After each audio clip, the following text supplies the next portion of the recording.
soon. He's on his way. And thanks for your patience, everyone. Ta-da!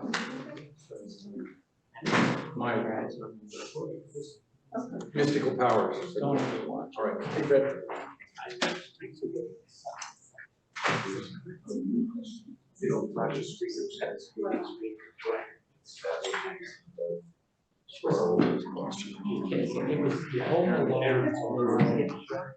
I'll gavel this in once you're set. You ready? Okay.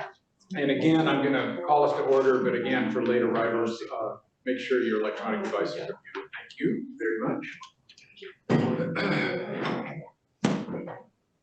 601. Are we unmuted? Yeah. Okay, thank you. It's my pleasure to call to order the Monday, March 3rd, 2025 regular meeting of the Cathlamet Town Council. Let's all rise for the Pledge of Allegiance. I pledge allegiance to the flag of the United States of America and to the republic for which it stands, one nation, under God, indivisible, with liberty and justice for all. Thank you all very much.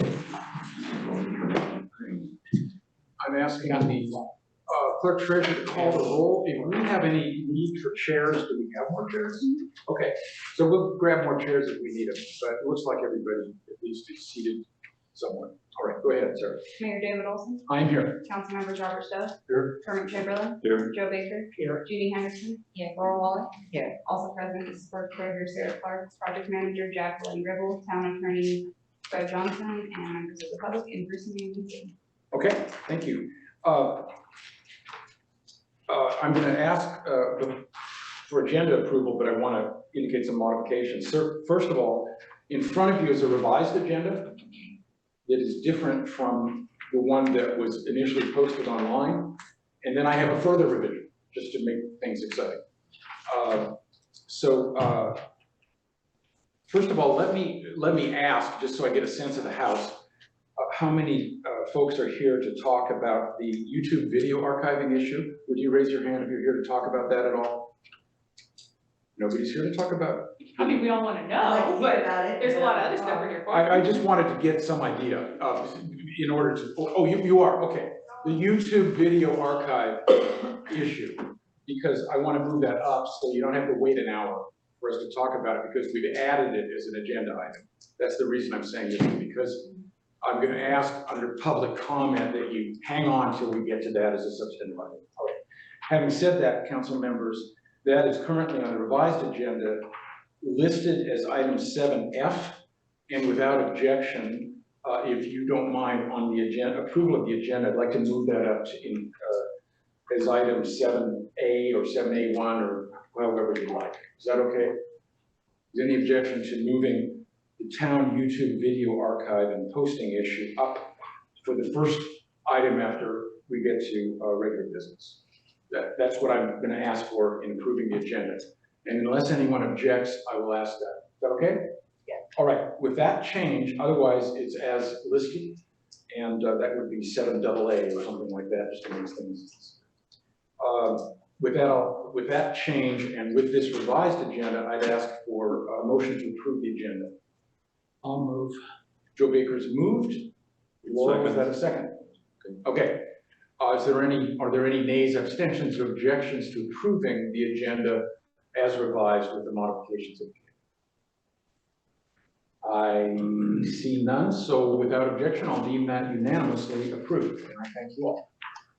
So the next item is the consent agenda, consisting only of the meeting minutes of February 18th. Do I have a motion for the consent agenda? Laurel's moved. Is there a second? Jeannie seconded. Are there any nays, abstentions, or objections to approving the consent agenda as given? I see none, so I will deem the consent agenda of the meeting minutes unanimously approved. The fifth item is proclamations 2025-01, recognizing April 2025 as Fair Housing Month. In the interest of time, and probably to everyone's great relief, I will forego reading that. but please do, thank you, Joe. I will. But please duly note the proclamation recognizing April as Fair Housing Month, and we thank our Regional Association of Realtors for bringing that before us. It's an important issue. We'll barrel right along to public comment, and again, we're going to talk about the YouTube video archive as item 7AA. So we're about to talk about it as a substantive agenda item. So I'm happy to take public comment on any matter or any other matter, but if you want to be patient, we're going to get to that issue almost imminently. So public comment on any matter, 3 minutes per person, and please come up to the podium if you wish to make public comment on any issue. Please, Crystal, go ahead. Crystal Baker. Hey, Crystal. I just wanted to say that it would be really nice if at these meetings, we could maybe get an update on what's going on with the tree in the park. And it does show on here that you guys are gonna talk about the consolidation. But I think it would be really nice if at every meeting, we kind of got an update on those things, because they kind of don't get talked about if they're not on the agenda and there's nothing to talk about, but that doesn't mean that the public doesn't get an update on it. And personally wondering what's going on with some of these things. So it would be nice to have an update on them. Thank you. That's a fair question. Thank you very much. Any other public comment on any matter? In the room or on Zoom, I don't see any. So we will carry on to, I'll call it item 7AA now, just to keep our lettering intact. And that is the YouTube video archive online. So I need to make an opening statement about that, and then let's have public comment and then council discussion. At the outset of my opening statement, and followed by public comment, I want the council to be aware that, as far as I'm concerned, council's consensus on this subject is going to will bind the results. So if you want to carry on with the video archive, that's fine. I won't object to that, but I just wanted you to know I hope the council's discussion will focus on whether yay or nay to carry on with it. Now, my statement is as follows. The recording and archiving of video recordings of the town council has never been an official town means of communication to which citizens are entitled. There's no entitlement there. It was an experiment, and no notice was given when we started it. No other governing body in Wahkiakum County maintains a clickable archive of video recordings of its meetings. None, zero. No other government body does it. If you wish the town to keep doing that, then I would ask you to attend county commission meetings, PUD meetings, port meetings, and say, where is your clickable archive of video recordings of your meetings? Because no one else does it. We're an outlier. The town is an outlier in doing this. My view is this was a temporary experiment, which has notably failed because it's not being used for transparency. It's being used as essentially an armory for attacks on the town. And that's my opinion, because portions of it are cherry-picked to go on social media, and its point as transparency is minimal. Without the video archive, residents of the town of Cathlamet and the whole region and the whole world will continue to have remote access to town council meetings via Zoom, as always, and as we're having right now. Right now, the Zooming of town council meetings will continue, and we're having it right now. Town council meetings, minutes, and agendas remain posted. Town meetings continue to be simulcast and open to the public. Personal attendance here is not required to participate in town council meetings. You can all come in and Zoom and testify. Going forward, without the video archive, town council meetings will continue to be audio recorded, as they have always been. Town council meetings will continue to be simulcast on Zoom, as they have been in recent years. As I said, related attendance is invited and encouraged. Copies of audio recordings are available on request. Anyone could obtain and review copies of the minutes of town council meetings. So the official record of town council meetings is accessible at any time to anyone who did not attend. Any citizen or area resident can review town minutes and agendas or participate via contemporaneous live video of the council meetings, which will continue as always.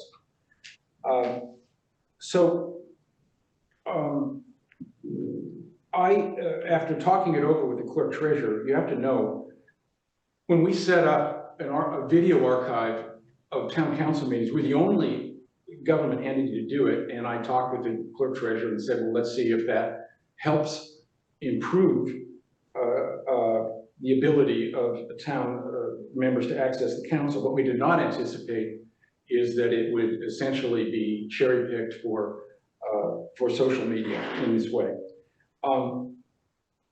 In numerous instances, false information on current town issues has been posted repeatedly on social media and amplified again and again and again. False statements again and again and again, amplified by a link to town council meetings, none of which really supports the false statements, but it creates that appearance. Those links, including the town logo, create the false appearance that the town and its elected officials endorse or are associated with the disinformation presented in this disinformation bubble that social media represents. I am a great believer in transparency, but I'm not a believer in disinformation. My own belief is the abuse of town video links to amplify false information is not sustainable. Moreover, to repeat, no other government body in Wahkiakum County, including the county and the PUD, records and hosts a clickable video archive of its meeting. We are an outlier in that respect. What I've talked with the clerk treasurer about and what I have asked us to do is to return to the status quo of every other elected body in Wahkiakum County by realigning our practices with the practices of every other government in Wahkiakum County, by Zooming our meetings, audio recording our meetings, and having all those available. That's what everyone else in the county does. So if or when the Wahkiakum County Commission or the Wahkiakum PUD or any other government entity in Wahkiakum County determines to record video of their meetings and provide clickable public access to a video archive of their meetings, I am quite willing to reconsider this. But in the meantime, the town is absolutely an outlier on this issue. And I expect for those of you who object to discontinuing it, that I expect to see you at county commission meetings, PUD meetings, and port meetings to say, where is your video archive? Because none of them have it. So I do expect to see all of you there. And otherwise, you're singling us out too. Now, I've said my piece, and now you can unload on me. And by the way, the council's decision on this is fine. Please remember, council members, you never authorized us to do this. There was never any vote. There was never any council action. And therefore, I didn't have any place to go in undoing it because, in unringing the bell, because you never rang the bell. We just decided to do it as part of town administration. So, however, I'm comfortable with the council. If you want to carry this on, being the only entity in Wahkiakum County to do this, I'll take your advice. But right now, I felt that this is the way we should go. I'm going to call public comment and then council discussion. That's what I would prefer. So, public comment. Crystal Baker, let's get you up here. Please go ahead. Crystal Baker. Thank you. As you all know, I'm a regular at town council meetings. I'm here all the time. Yeah. There's some days that you guys' meeting lands on my 4-H meetings, and I'm here for a little bit. I leave to go to those meetings, and I come back. The only way I can find out what happened in between that time is watching those videos. Or when I have things with my son or my family, and I can't come, even via Zoom, because during that time, I can't do it while I'm doing meetings, I can't do it while I'm doing events. The videos are the only way that I can catch up and watch meetings that I miss, because I'm very passionate about coming and being a part of this town. Sure. There's a lot of other people that are very passionate about being a part of this town. And honestly, I would say having that link has encouraged the flexibility, and I've seen more people step up and want to be a part of this town and want to visually watch you guys and participate. These numbers, these didn't happen before. This happened because people were able to tap into it during the week. Monday nights, they don't always work for everybody. I have friends that are driving back from Astoria from work right now. They're not gonna get home for another hour and a half, and they still have to make dinner and get ready to go to work tomorrow morning. But they can watch on the weekends. They want to be involved. This is the greatest way to get more participation and to go against disinformation. Because I can sit here and I can go talk to somebody on the street and tell them everything about the meetings. But what if I'm getting it wrong? Are you gonna censor what I say on the streets? I prefer to tell people, go to the link, you can watch it yourself. It is the greatest combat against all of that, is to be able to hear you guys in your own words the same way that I did. And somebody might come to a different conclusion than I did, and I highly encourage everybody to see it for yourself. But when you remove this, and I understand it wasn't voted in, but now I highly encourage you guys to make this a thing, regardless of what any other organization is doing, you guys care about the town. The town is what is important. And the town people enjoy the videos. We enjoy being able to participate with you guys. I've never heard the word enjoy about it, but thank you. I have been enjoying being a part Thank you. of the process. So Thank you for please being keep part it of going, guys. Thank you for being part of this process. Please, next up, please come forward and please identify yourself for the My name record. is Rebecca Hurley. Hi, Rebecca. I moved here almost 4 years ago, so first council meeting. Welcome. And I kind of wanted to back her too, because I work a bunch of different hours sometimes, and I can't always catch meetings. Yeah. I'm at work, and unfortunately I have bills to pay, I have taxes to Sure. pay. I can't just Right. hold on and let me get into this Zoom meeting. It's nice to be able to come, and I kind of get where you're going with it, but you can still share it with us. Right. The videos would be nice. You can hear what you can hear, but you can't read a body language. You can't see what everybody else is seeing on their faces. Okay. That's just my Rebecca, could you spell your last name so we don't mess it up? Hurley, Huh? Hurley. You did that? Okay, thank you so much. Next up, please. Hey, Megan Blackburn, friend, and I have, my mind's all over the place. I have actually personally haven't seen pieces of video cherry picked for anything. That wasn't why I have watched the videos. It's usually just if I need to refresh my memory or hear it again, see it again. And prior to coming to meetings in person, I read about them in the newspaper, or I could read the minutes. But coming here and being here in person or watching the video, seeing it and hearing tones of voices and hearing the back and forth, that is where you actually understand what's going on. It's been a total game changer actually coming to the meetings. And you know that I have been coming to all of them for a while now. And I've also been to county commissioner meetings and I've been to PUD meetings. It'd be cool if they did have a video that I could watch afterwards, but I've got to say that their meetings are different. The agenda is followed a little more tightly and everything's kind of quickly wrapped up and packaged. So when I read the minutes, it's almost nearly identical to what I actually heard in the meeting. So I find the recordings beneficial, and I think the transparency is a good thing. You're setting a good example. Rather than take that away, continue with it, is my feelings. Thank you, Megan. Thanks. Other comments, please come forward. I'll just, Yeah, Bill, please. And I will ask for comments on Zoom. I'm sorry, I should clarify, after folks in the room have commented, I'll ask for comments on Zoom. Bill, go ahead. Bill Peterson, I just really want to kind of support what Megan and others said. Yeah. The transparency is valuable, and the fact that other agencies are not doing it, I think we should celebrate that we are, that we're setting a trend that hopefully will be followed. To suggest that we should give this up until the other agencies do it, it's like saying we should give up on supporting women's rights until Afghanistan starts to support women's rights. It's a ludicrous. Ow, ouch. So let's move forward with something that is appreciated by all. Okay, thank you, Bill. Other comments in the room on this? Because otherwise I'll ask for online comments on this. Okay, I don't see any more comments in the room. Well, oh, go ahead. Please come forward and identify yourself for the record. Sorry for the wonderful apparel here. That's okay. Welcome, and please identify yourself. Yeah, Jim Ratliff, just a Brook Highcombe resident here. Okay, you have the name? I had actually contacted PDB on here, minutes on possible recordings, and we had a back and forth on that, Thank you. and I'll leave that with them. But the fact is that we have.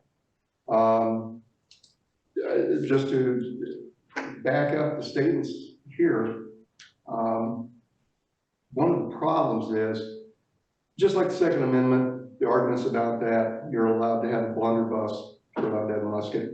We haven't moved along with modern times. That's been ruled, of course, that modern technology is what is being spoken about. The same way here, where the minutes are available, we have gone, and you've seen fit at one point to go to Zoom, to utilize YouTube, and put that on for the access to the public. And that's been enjoyed, and with somewhat, seems to be quite a success. To go back to just the written documents, there's a number of court cases on there that are specifically address this, and I'm sure Fred probably knows those, or can look those up. To go back, if there's any hint that it's done in retaliatory fashion, or whether it's to hide or obfuscate decisions or attitudes, then that is a positive to that argument. So I'd say you may want to check into that, because there's legislation on that. There is precedent for that. So we would enjoy having that, because I think it's, forward leaning. Your own paper says you're going to be transparent, and I think that's probably a good thing. Okay, thank you very much. Any other comments in the room? Now I'll ask for comments on Zoom, and I have two hands up. Oh, I'm sorry. Yeah, Ruby, please come forward. Ruby Hanson Murray, I'm from Puget Island. Welcome. And I want to torture everyone by agreeing and saying one more time that it's really been helpful to me. And I wanted to say I've asked the PUD for meetings when I couldn't attend also. Yep. And that's really nice. And then this just seems so obvious, it's not worth saying, that the opposite of cherry picking would just be to have it all available. Because the whole idea that you get to see people's affect as they're talking or their body language is really awesome. So just because it's important, thank you for listening. Thank you, Ruby, and thank you for your emails to me and your very civil emails to me, which I truly appreciate. Thank you. Other comments in the room? If not, we'll go to Zoom. Marty, go ahead. Good evening, I'm Marty Vavudis. I live on Puget Island. I have a different take here, actually, especially after hearing you, Mayor Olson, speak your piece. I'm pretty much convinced now that the YouTube channel will stay down, and you told us that, and you think you're being gracious, allowing us to speak our minds about it and get our feelings out about it. I also wanted to say that you got to have a meeting sometime. You either make it or you can't. The Zoom thing, if you can make it live, I think that's great. The other meetings for the other entities are when they are. If you can or can't make them, that's kind of our own. I'm kind of with you there, that it is our own obligation to figure out our own obligations and what we can and can't attend. The thing that bothers me here is that I've attended other entities' meetings. I read their agendas. I read the minutes, especially for ones that I've missed. And that's where my issue with town council meetings come in. The minutes are not quite reflective of the meeting. And as you know, I haven't missed a meeting in more than half a year, if not closer to a year, with Megan by my side. So I know what it's like to be there, and I'm not going to advocate that you continue to allow recordings. What I'm going to advocate for is that your minutes truly reflect the meeting, so that when we do read them, we do feel like we attended the meeting. Because when I read them, I wonder sometimes, was that the same meeting I was at last night? Or 2 days ago, or whenever the minutes are released? Maybe with the following packet, however it goes. So I just ask perhaps if the minutes were more reflective of the meeting, including even the small minutia, which is keeping those transparencies open and available, which is what our problem is with these meetings. We need more, and the only way to get it is to get it in person. And if that can't happen, we've got your minutes, just like minutes have been taken for hundreds of years, for hundreds of thousands of millions of meetings before us. I would just like to ask that that happen and that the mission statement stay true to the minutes for the people. Thank you. Thank you, Marty. And thanks for your regularity in attending. I also have a hand up from someone identified only as guest. And if you see yourself, please speak up. The hand's up. Good evening. My name is Justin Weitzel, Cathlamet. Oh, hi, Justin. How are you? I recently conducted a Facebook survey regarding the town's current policy on video recording and posting town council meetings. Yeah. The survey received 95 responses with the following results: 93 votes, 98% support restoring video recordings and posting them online. 2 votes, 2% believe the current Zoom live streaming policy is sufficient. 0 votes indicated uncertainty or need for more information. The results show an overwhelming support for reinstating video recordings for public access. In addition, I would like to correct you, your misinformation from earlier. The town made an online public notice in regard to the YouTube channel on April 16th of 2024. The notice stated video audio / video files of Cathlamet Town Council meetings on our YouTube page, and you provided a link. These videos were also made available to the public through public request prior to the creation of the YouTube channel. That is all. Thank you very much. Okay, thank you, Justin. Any other comments from those participating online?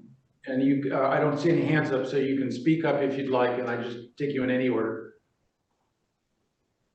I don't hear anyone speaking up, and I don't see any more comments in the room. So I'm going to turn it over to the council. How would you like to proceed, councilors? Go ahead, Robert, please.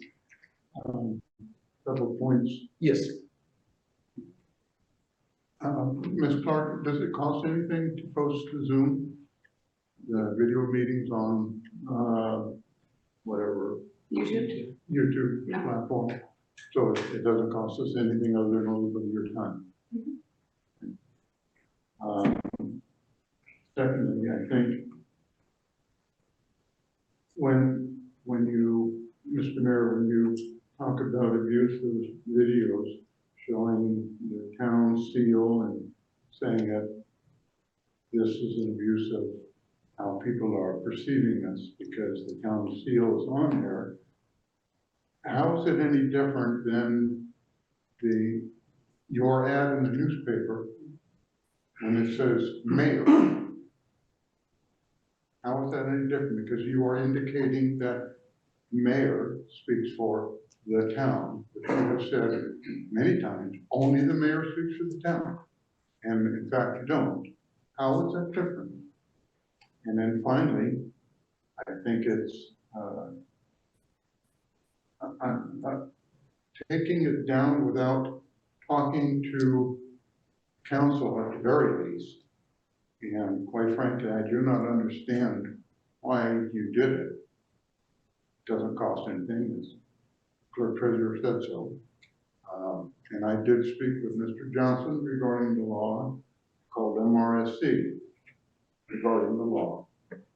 Spent a lot of time researching this, and you're absolutely correct that there is no legal precedent saying we have to. But I've got to agree with everybody that has spoken here. It doesn't cost us anything. It shows transparency. And for you to take it down unilaterally without asking anybody to just take it down, it seems to me that you're afraid of something. Whether or not that's true or not, I don't know. But that's what the perception is. Thank you. Councilor Chamberlain. I've been interested in following the things that have been characterized as social media. And that I think you are correct that a good deal of what has been made the transfer into the social media realm has become frankly damaging. And I think it's damaging not so much to us who are seated at this table as it is damaging to the town. And you have no idea when you're looking at postings on Facebook, for example, whether it came from 2 houses down the street or whether it came from Chattanooga. There is no way of knowing that. It can be from anywhere. And unless you spend some time trying to figure out where that person is, quite often those the people who do post, sometimes it will say anonymous. Sometimes you go to see if you can find out and there's no personal information, there's no location, there's no educational background, there's no information about that person. And so I suspect most of what we're seeing is relatively local. It also is not parsed in terms of whether the people responding are our constituents or live on Puget Island or live in Rossford. We don't know. And in fact, I mean, I think it's fine if they respond. I would like to know that. In fact, if Justin, I think you're still there. Yes. If Justin might respond to this query, was there any way of knowing who the respondents or where the respondents to your survey reside? Was there any way of separating town of Cathlamet residents from anyone else in the world who chose to respond to your survey? Justin, do you want to respond to that? You don't have to, but there's been a question asked. Is there any way of knowing whether your respondents were residents of the town of Cathlamet? Okay, well, we'll pass it by, but we'll leave the question parked. Okay, go ahead. Anything else? That's it for now. Okay, thank you. Councilor Baker. Well, I'm sort of stuck watching YouTube until my wife can retire and move down here with me. Okay. And I spend a lot of time on it, and there's a lot of guys begging for like. You gotta say you like it, and put this stuff on here, because he makes money if you do that. And from the very beginning, when I found out this stuff was on YouTube, when I ran for office, or was appointed to office the first time, I didn't know I was giving over my likeness to YouTube, because I want a piece of the action, you know? I'd like to get some of that change that YouTube's making from our videos, if they're making any. But I don't think that's gonna happen, but I just, if there's a way to block people from taking pieces of it and doing what they want, I'd be all for keeping it. If you can butcher it and do anything you want, I want a paycheck. Okay. Yeah, but YouTube's a private company. Yeah, I'm sorry, the counselor has the floor, please. They make money.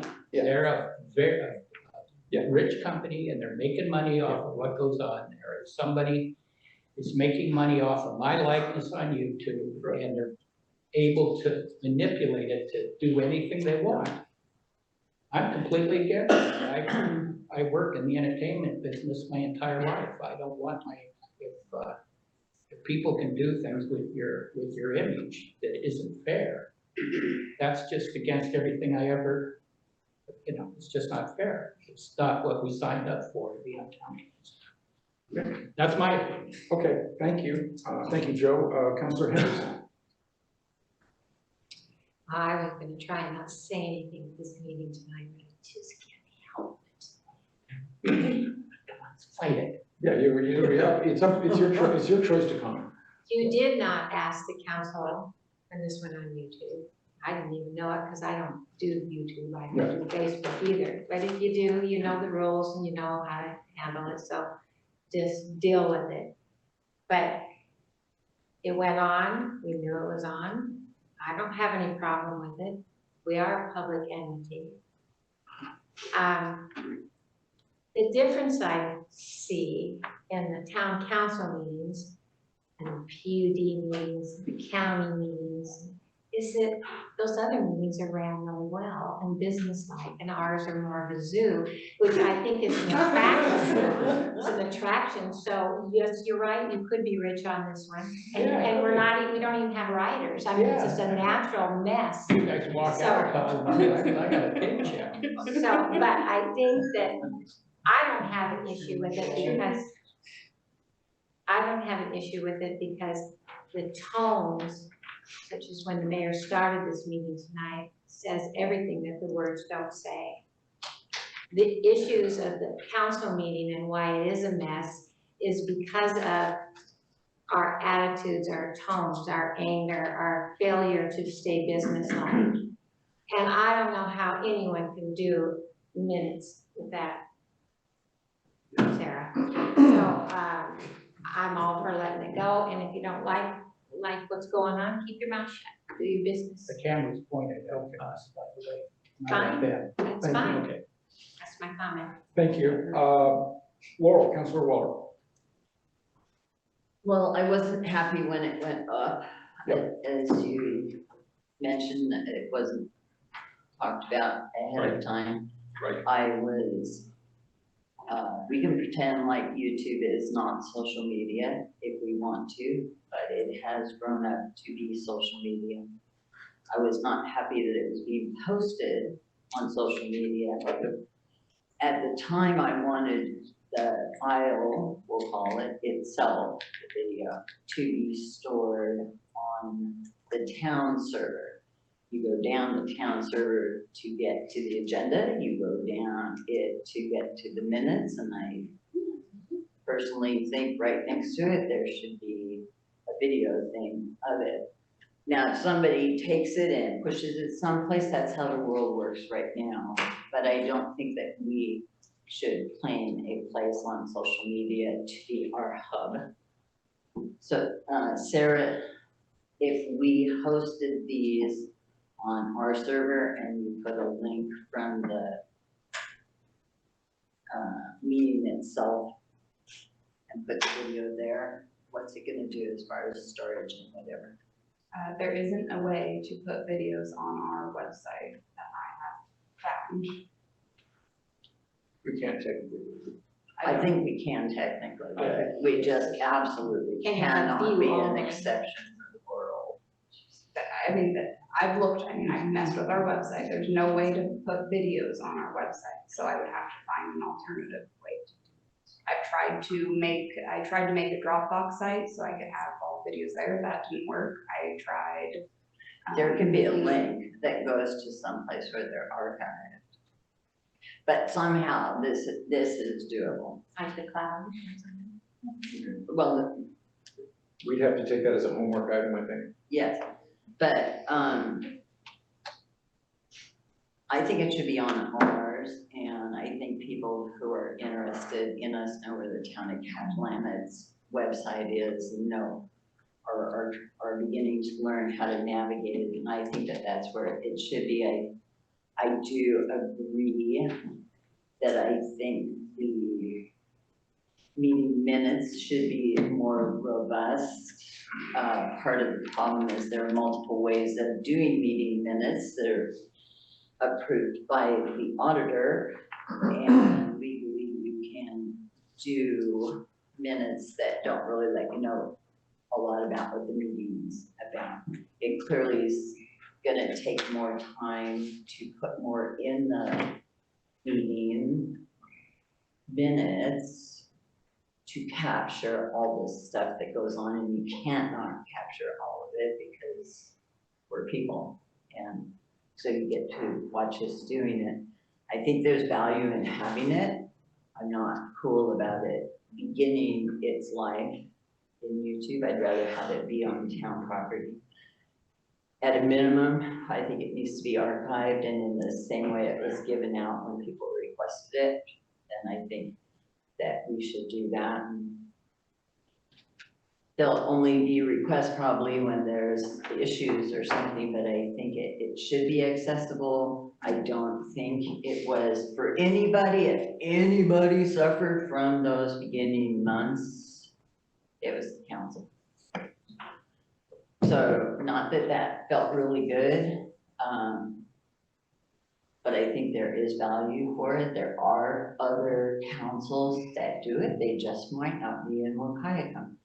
And I agree, I don't think we should wait for Afghanistan to step up and say we're gonna do this. So I personally would like to see them someplace, and then I don't feel so bad about that the minutes aren't as robust as what I would like. Because I go through the minutes looking for, where's that one where Crystal Baker was up and she was talking about, but we don't have to capture it all legally because that's not required. The motions, what motions we made them, when they passed, all that stuff is required. But guess what? You can kind of guess what happened if you have a video that you can go to. So I'm good with it being there, even when it's a bit embarrassing. I think that the technical challenge of how do we get it to people can be worked out, and if nothing else, it can be passed to people, but I wouldn't want to see them die. Okay, thank you. You have additional comments, Councilor Stowe? I do, since this is officially on the agenda, and we can discuss it rationally and intelligently without all of us getting upset. I move to have the town Zoom video be restored to the social media it was previously posted upon until and unless it becomes possible to place said videos on the town server website to help facilitate transparency within the town and county. Okay. Councilor Stowe has moved that the video recording of town meetings be restored as it previously was, and if I may say, with homework about whether it can be located on the server, and Councilor Hendrickson has seconded that. Do I have that? You have that, Sarah? Mm-hmm. Okay. That's before the council. Does anyone want to discuss it anymore? Do you want to go? Go ahead, Councilor Wall. Rather than placed on the website, can it be accessed from, because I don't really care if it's placed there or if there's a link, or, but access from the website where you said at least until and if. I wrote it down. So I know you did good. Until and unless it becomes possible to place said videos on the town server or website. So instead of placed, I'd say accessible from, or whatever. Sure, I have no problem with that. Okay. What I want, what the intent should be, is transparency. People should be able to look and say, that's what really happened, because our minutes are not as robust as they could. Yeah, thank you. And I would comment that it's great to have the council on record on this because we don't have any council action on this previously. Councilor Baker. The opposite of transparency is butchering it and putting up disinformation. Yeah. If that's happening, and I don't know, I have never watched a YouTube video. It's hard enough sitting through these. I don't want to do it twice. Thank you. But if that's happening, there must be a way to either stop it, or is there a way to keep people from downloading? I've never seen that. Has anybody ever seen that? No. And I read everything online. Everybody, please, Councilor Baker. I got it. Sorry, but I'm sorry. This is not a group discussion. Raise your hand if you've seen that happen. Like a butcher's video? Oh, that it's just a piece taken and put out of context. Okay. Then okay. That's the only problem I have. All right, other council discussion, Councilor Chamberlain. Actually, Joe, I think in some cases, I've seen worse. If it was cut and pasted, bingo, you know, you've got a facsimile of the real thing, the original. But when you see people who are posting things on Facebook, everybody knows Facebook, that are, you know, well, I heard somebody say, yeah, or just made out of whole cloth, you have no idea where they got this information. And in some cases, there have been what I've seen as, I think are legitimately started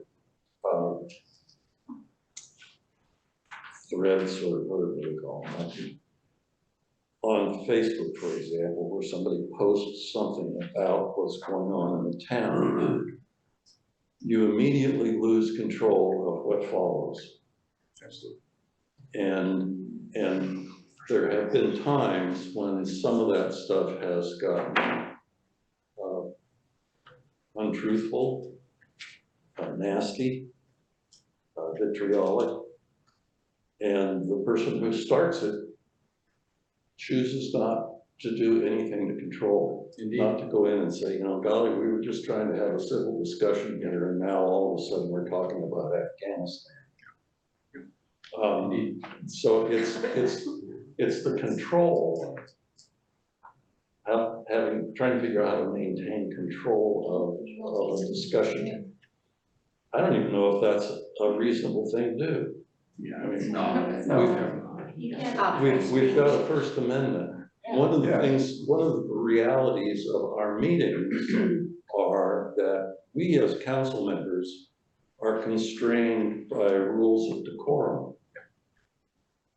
The people sitting in these chairs and on that screen have First Amendment rights, and they can use any language they want. Well, more or less. Yeah. Yeah. But they don't have to be truthful. They don't have to quote sources. Yep. You know, they are able to present whatever they want. And so as a First Amendment guy, I'm not advocating for trying to impose that kind of control on this. I'm just saying we need to be aware that once you open Pandora's box, what's in there is in there. And what's gonna happen is gonna happen. And it's up to us as observers to decide for ourselves how much of that is legitimate, illegitimate, honest, dishonest, whatever. It's not up to creating some overarching system that would limit in any way anybody's right to speak freely.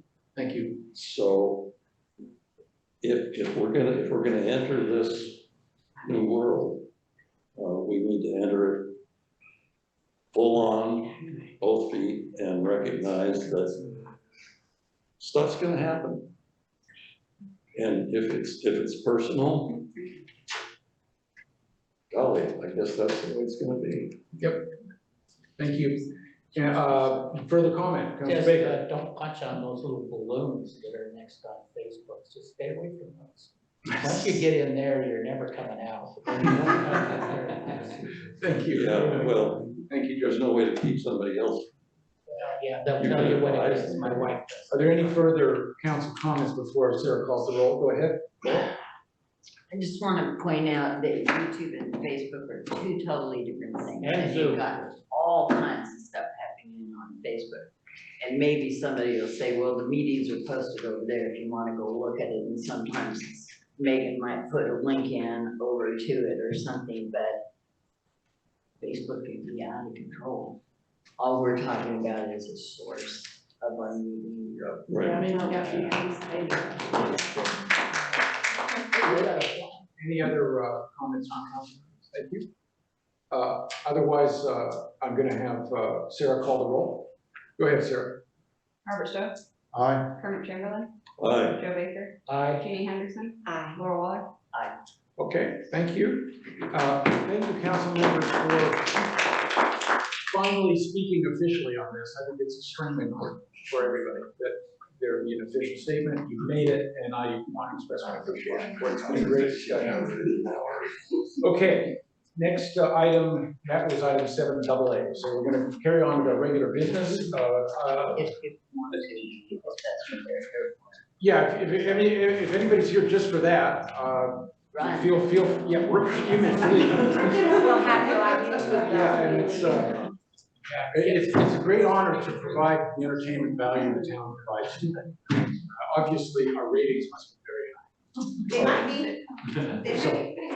So feel free to quietly exit if you're here just for that item. Otherwise, we're going to carry on with our business.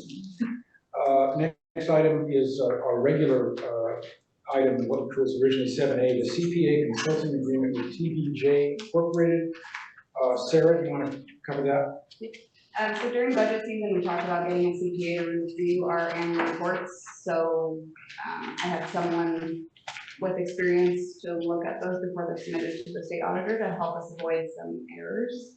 So I reached out to the CPA that's used by the KD, and this is the agreement that she provided me.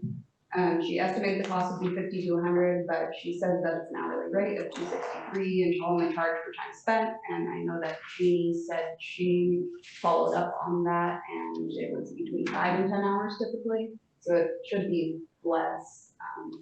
And I keep pretty detailed records as well. So. Okay. Any well, actually, let's get a motion and a second up here so the council discussion can proceed. The suggested motion is to authorize the mayor to sign the consulting agreement with TBJ Incorporated. May I have a motion to that effect? I move. Councilor Baker's moved. Is there a second? Wait a minute, excuse me. I'd like to make the motion if I may. Oh, okay, go ahead. I'd like to move to authorize the mayor to sign the consulting agreement with TBJ Incorporated and to authorize the clerk treasurer to move allocate funds from the general fund end balance to cover this expense. All right. Thank you. Is that acceptable? Joe, you want to second that? Yes. Okay. So Jeannie's moved and Joe seconded that motion as stated. Do you have that, Sarah? Okay, council discussion. Jeannie, you want to, as the mover, do you want to get started on the discussion? I do, Yes. and the purpose of this is because we didn't budget for this item. Right. And so we needed to include that, that's why I interrupted. Understood. Thank you for that clarification. Joe didn't know that, so. No, I don't know what's going The CPA hourly rate is $263 an hour. Typically, it's 5 to 10 hours to do this process. Now, I thought she was a CPA and come in here and just roll through the whole books and all this other stuff. So I talked to her. I wanted to know how familiar she was with the BARS system. And she actually used to work for the auditor. Is that correct? Yeah. She has, she's assisting Sarah in Sarah's work, which is just a lot of work for her annual report. I am tickled pink that Sarah reached out and has received this level of assistance. First of all, you deserve it. Secondly, Sarah wants to have all her eggs in a row before the audit, has already reached, the level of the state. So I like having this teamwork on here. And basically, this CPA is going to read the financial statements and give any improvements or to make it more accurate if there's any verbiage or anything to make it more accurate. And she really is an expert. She only works for government entities, county, PUD, various municipalities, mostly in Washington. She has 25 years experience. So, I mean, we're talking about the best of, she knows her stuff. So I endorse this, and I've read the, all the language in here. That's their basic boilerplate agreement on here. So that's all I have to say about this. But is there a high end? Okay, Councilor Baker. Is there a high end and a low end?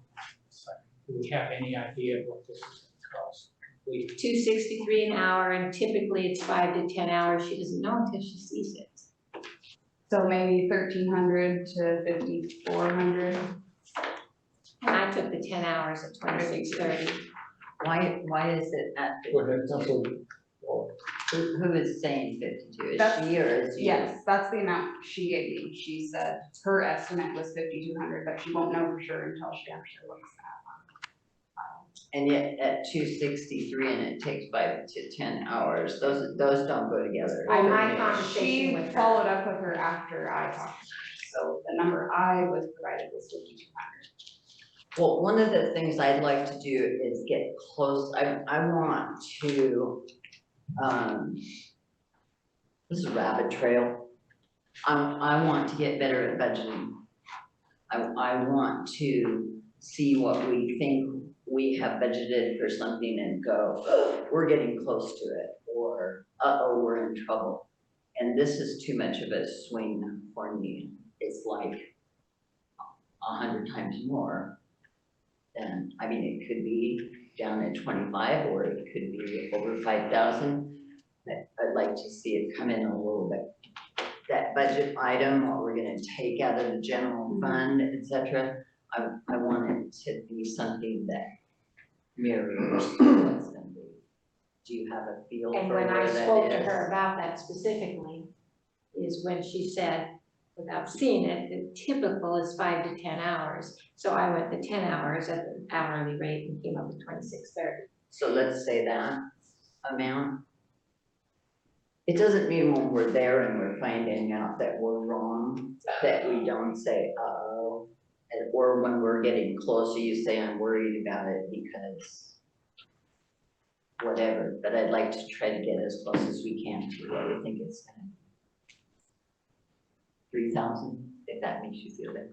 Yeah, I think that's Okay, can I, go ahead, Joe, please. Can an agreement be reached where there's a top end of a contract? And not to exceed? Not to exceed, yes. Is there a not to exceed in this, Sarah? No, because it's an hourly Can rate. we ask for? Can we? I mean, if Can she we- pops out her price and she Well, we- hasn't finished reviewing our reports, then we're not gonna get a thorough review. I think once I finish my annual report and I send it to her, she could probably ask her for a better estimate. Okay. And then I can come back. Okay, do you want to do that, or do you want a not to exceed in there? the CPA needs to do what she needs to do. She can't give us an hourly rate, because she's never done it with us before, she doesn't know what she's looking at. She's going by what is typical, being totally upfront with it. I don't think it's gonna exceed the 5260 if you wanna do an exceed thing. I mean, even that's, Well, I would round up. but I mean, even that's her estimate, not even knowing what we have, but we're such a little spot, she knows what we're doing. I mean, the line item that I make will only be for this item, so anything we don't spend will immediately go back to the account. Okay. It won't be moved to anything else. Okay, but you see what I mean, I Yeah. want to get closer to Yeah. reality.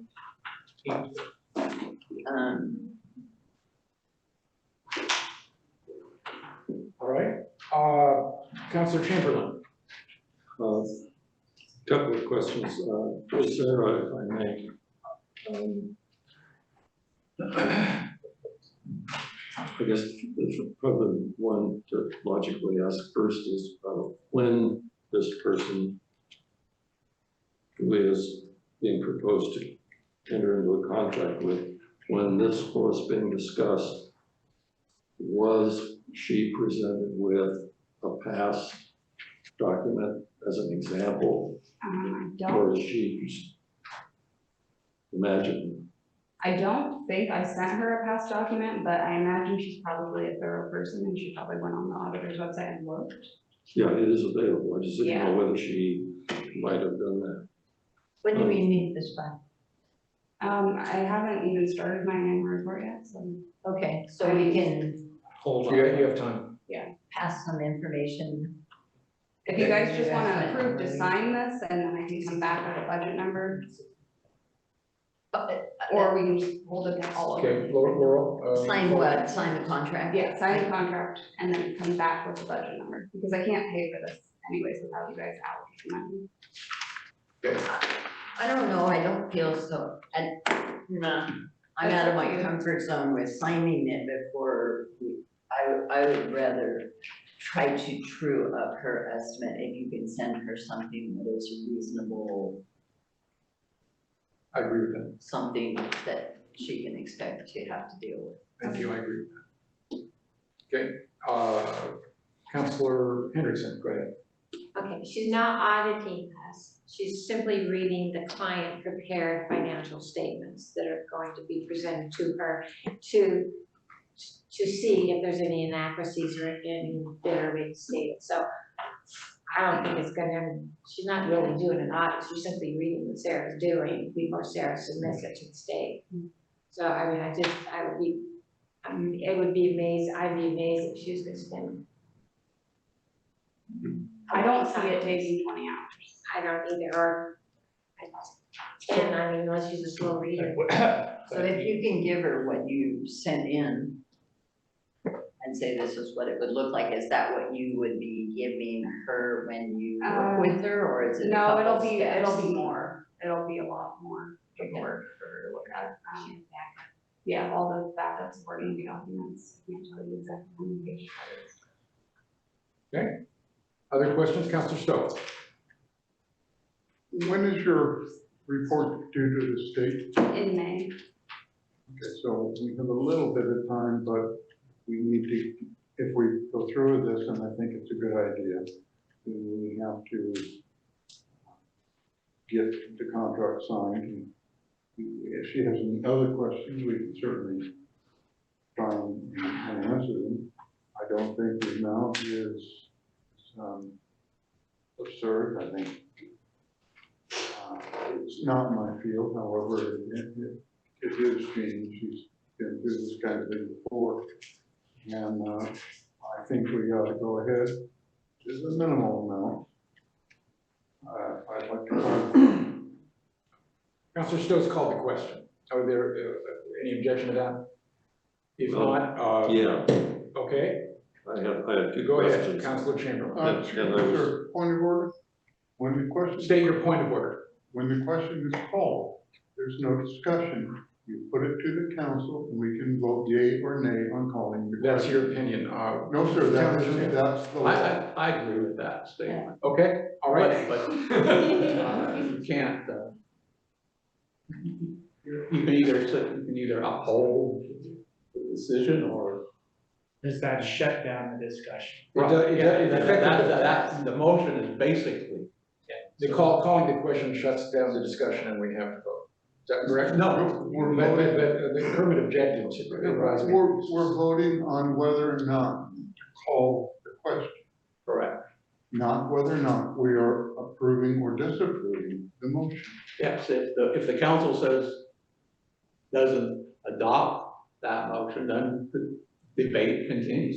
Okay. Idea is, do we have endless debate or not? But that's the council's decision. Councilor Stokes called the question. Could you call the roll on whether the question should be called in the debate? What's the question? To vote on. This is the vote on whether we should proceed to an immediate vote and have no more discussion, as I understand. Is that right? Yes. Okay. So the vote is on whether to essentially conclude discussion and go ahead and vote on this. Yeah, so a yes means cut off the debate. A yes is to cut off debate and vote on the main motion. Our motion doesn't include a dollar amount. This is not, that's on the main motion. This is to cut off debate. Okay, go ahead and call the roll, sir. Robert Stokes? Aye. Kermit Chamberlain? No, Joe Baker? Nope. Jeannie Henderson? Aye. Laura Waller? No. Okay, the motion fails. Councilor Chamberlain, you had I had one small question, but I was cut off. right. And You're no longer cut off. that question is maybe insignificant, but nevertheless, it is my question. And that is that in reading the document that we were provided, it says that the objective of this engagement is to assist you with one bullet, reading the client prepared financial statements. This is not a person who's going to generate anything. I think that's an important thing to understand. This is not somebody who is assisting except in sort of a backdoor way. I mean, if this person reads this and sees that there's a problem, they will share this and it will get corrected. But just, we're not authorizing somebody to come in and prepare the document. They are going to review and assist with revision. And I just wanted to make sure that we understood that's what we're asking this person to do. I wasn't sure that was clear because of some of the language that was used that said that this person was going to assist in preparing. They're not. Sarah's going to prepare it. This person's going to review, and if revision is appropriate, then it will be done. But that's the route that I understand this would take. Is that correct? Is that your understanding, Councilor Henderson? Yes, Okay. she's not doing an audit or anything. What I like about this is that Sarah is looking out for consultation of an expert prior to this being submitted. Instead of submitting it and then somebody picks apart this line over here or has, you know, I mean, Sarah's got all the information together. She would just benefit from the expertise of having an expert looking at this and reading it. And I really encourage that, and I'm glad to see her do that. Okay, thank you. Councilor Waller, go ahead. Share with us again how much an audit costs. Oh my, $26,000. Which is part of why we think it's a good idea to, if everything is lined up as best as it can going out the door, maybe that number will come down. Maybe. I don't. Oh, that's interesting. Oh, yeah. Maybe her name on it would, because she does it for lots of municipalities. Why would you think it would? Because an audit's an audit. They come in, they go through all your books and they charge you for the audit. That's an audit. They charge you for the time Yes. that's involved, and Yeah, so and if they- it is laid out. Would the audit go down in cost? If this was. I don't think so, because the auditors audit more than just our financial report, which is all she's helping with.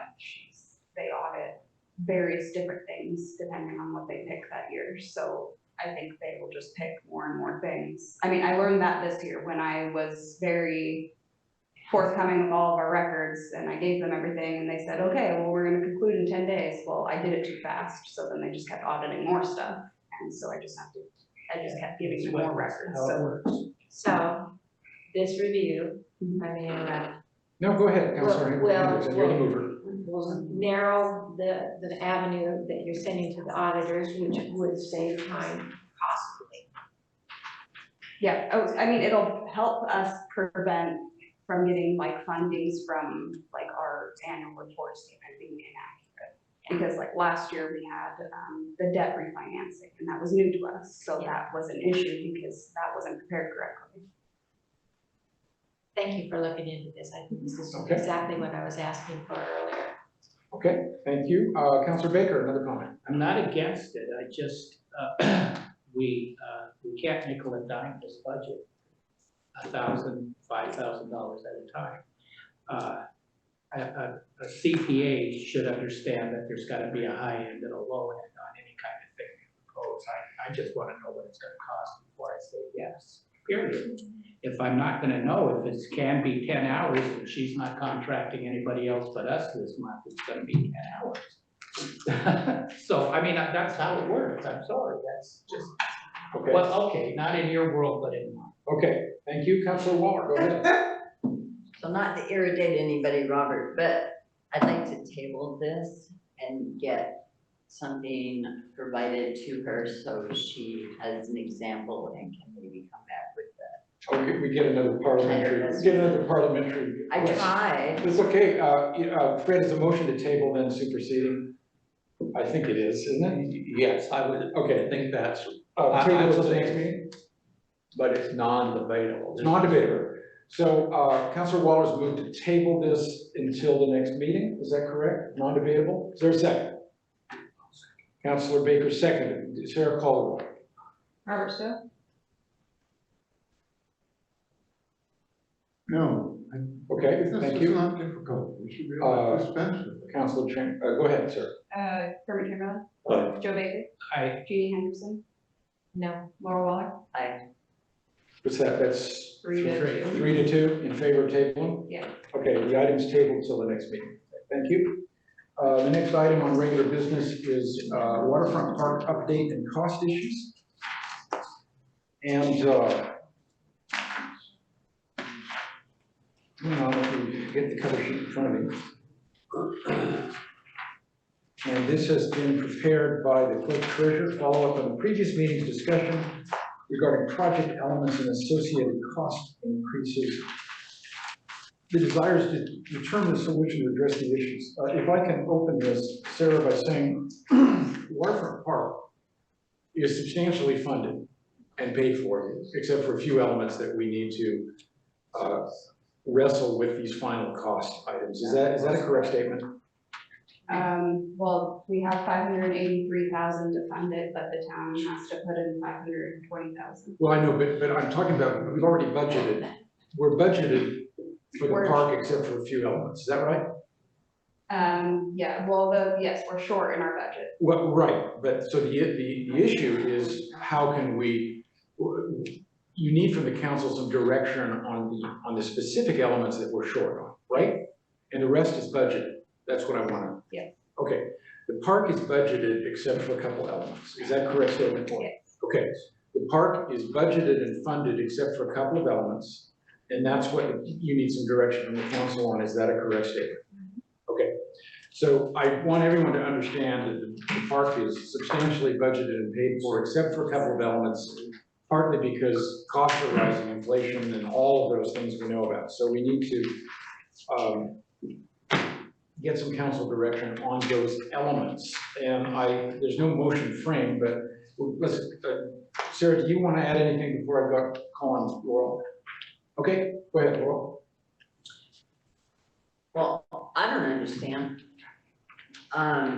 So I want you to break it down for me until I can understand it. When it began, it was a $500,000 grant and our match was 166, right? And since then, we do a possible other grant from Commerce. So once you've got those two grants together, how much out of the town's pocket, so to speak, not grant money, is set for the town to pay at this second in time? We can call it budgeted, we can call it whatever. How much money right now out of the town's non-grant funds are supposed to go to the park? Out of the town's non-grant funds? Yes. That we have budgeted. Yeah, probably. We I'm have- sorry, isn't that in your memo? Isn't that in this cover sheet? I mean, Not exactly. all right. We have budgeted outside of the grant process, 235,000. And so of that 235,000 is 166 a part of our share? No, that's in addition to the 166. So you add those two together? Yeah, we have $401,000 budgeted. We need 520,000. Okay, so for me, the problem is that we're 235,000 plus whatever over what we thought we were gonna end with at the end of the day, and I'm not sure how to compensate for this Commerce grant. To say, did the Commerce grant have a match? No. Okay, so instead of 500, it's 590, it's 600, so to speak, that we've got in grants. Yeah, 583. 583 for 583. I'm just gonna put those behind them. Okay, and then so originally when we walked down this road, we were at 166 that we were willing to put of the town's money in. Yes. So the 235 that has been put in or is budgeted, is that gonna be right? It's budgeted, the 235, and then you want more? Yeah, we need another 119,000. If you guys want to keep all of the elements. Okay, so this is where we need to get for me, because as we've been working it part by part, we lose track of the bigger, this is all we've got to play with. So maybe as like we were working on the lighting, the other, which is important to me. Oh, but we don't have enough money, we'd have to throw more in for that. But we are gonna have the picnic shelter. Well, I don't care about the picnic shelter anymore. So you were gonna check with RCO to see what can we do, what can be taken out, what could be changed around so that we can get the bare minimum in at what we had said we would pay. So we can't take the picnic shelter out. And everything else that's currently in the grant, besides the lighting, is necessary to make the park look somewhat decent. Because it's past habitat enhancement, furnishings, landscaping, and just general site prep. And because we already have signed engineering contracts, we're already going to be past that 166,000. So there's no way to get back to that 166,000. So let's talk about habitat enhancements and stuff. Okay, well, that's a little tiny number, 12,000.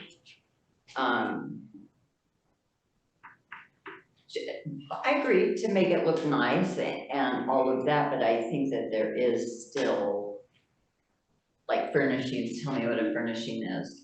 Like trash cans and benches. I like trash cans and I like benches, so I like those things.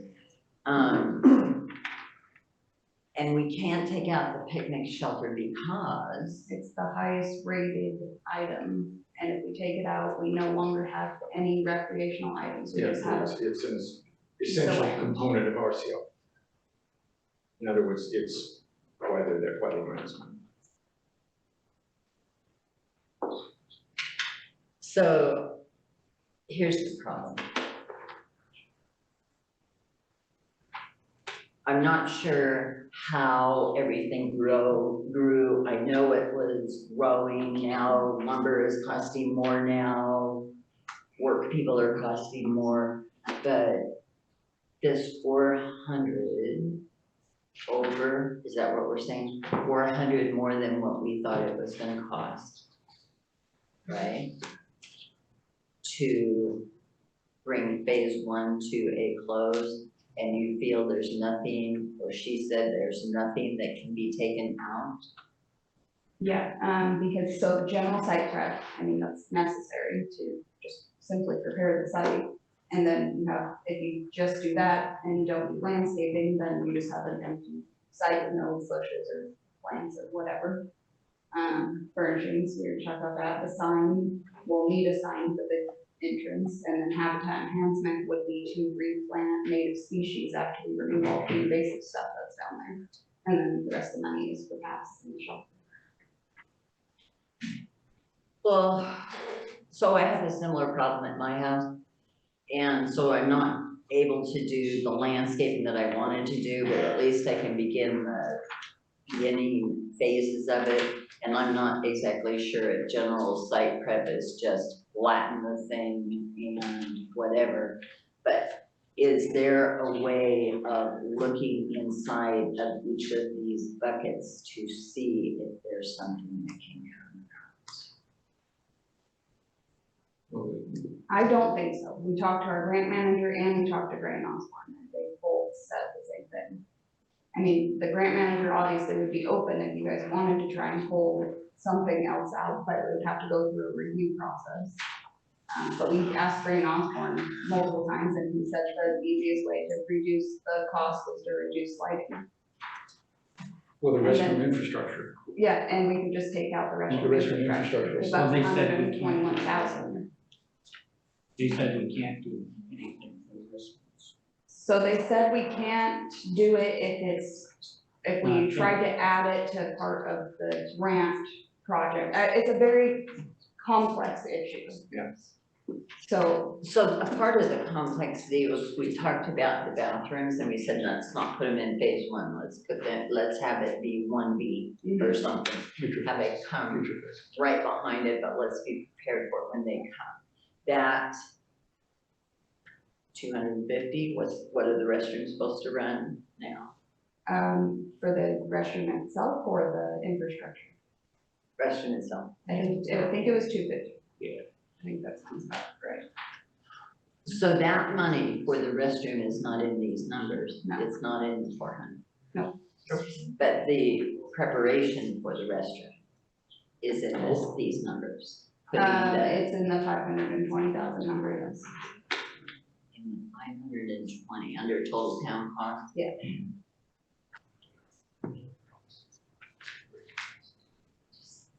What's the 520 versus the 400? Where does that happen? 401 is what we actually have budgeted.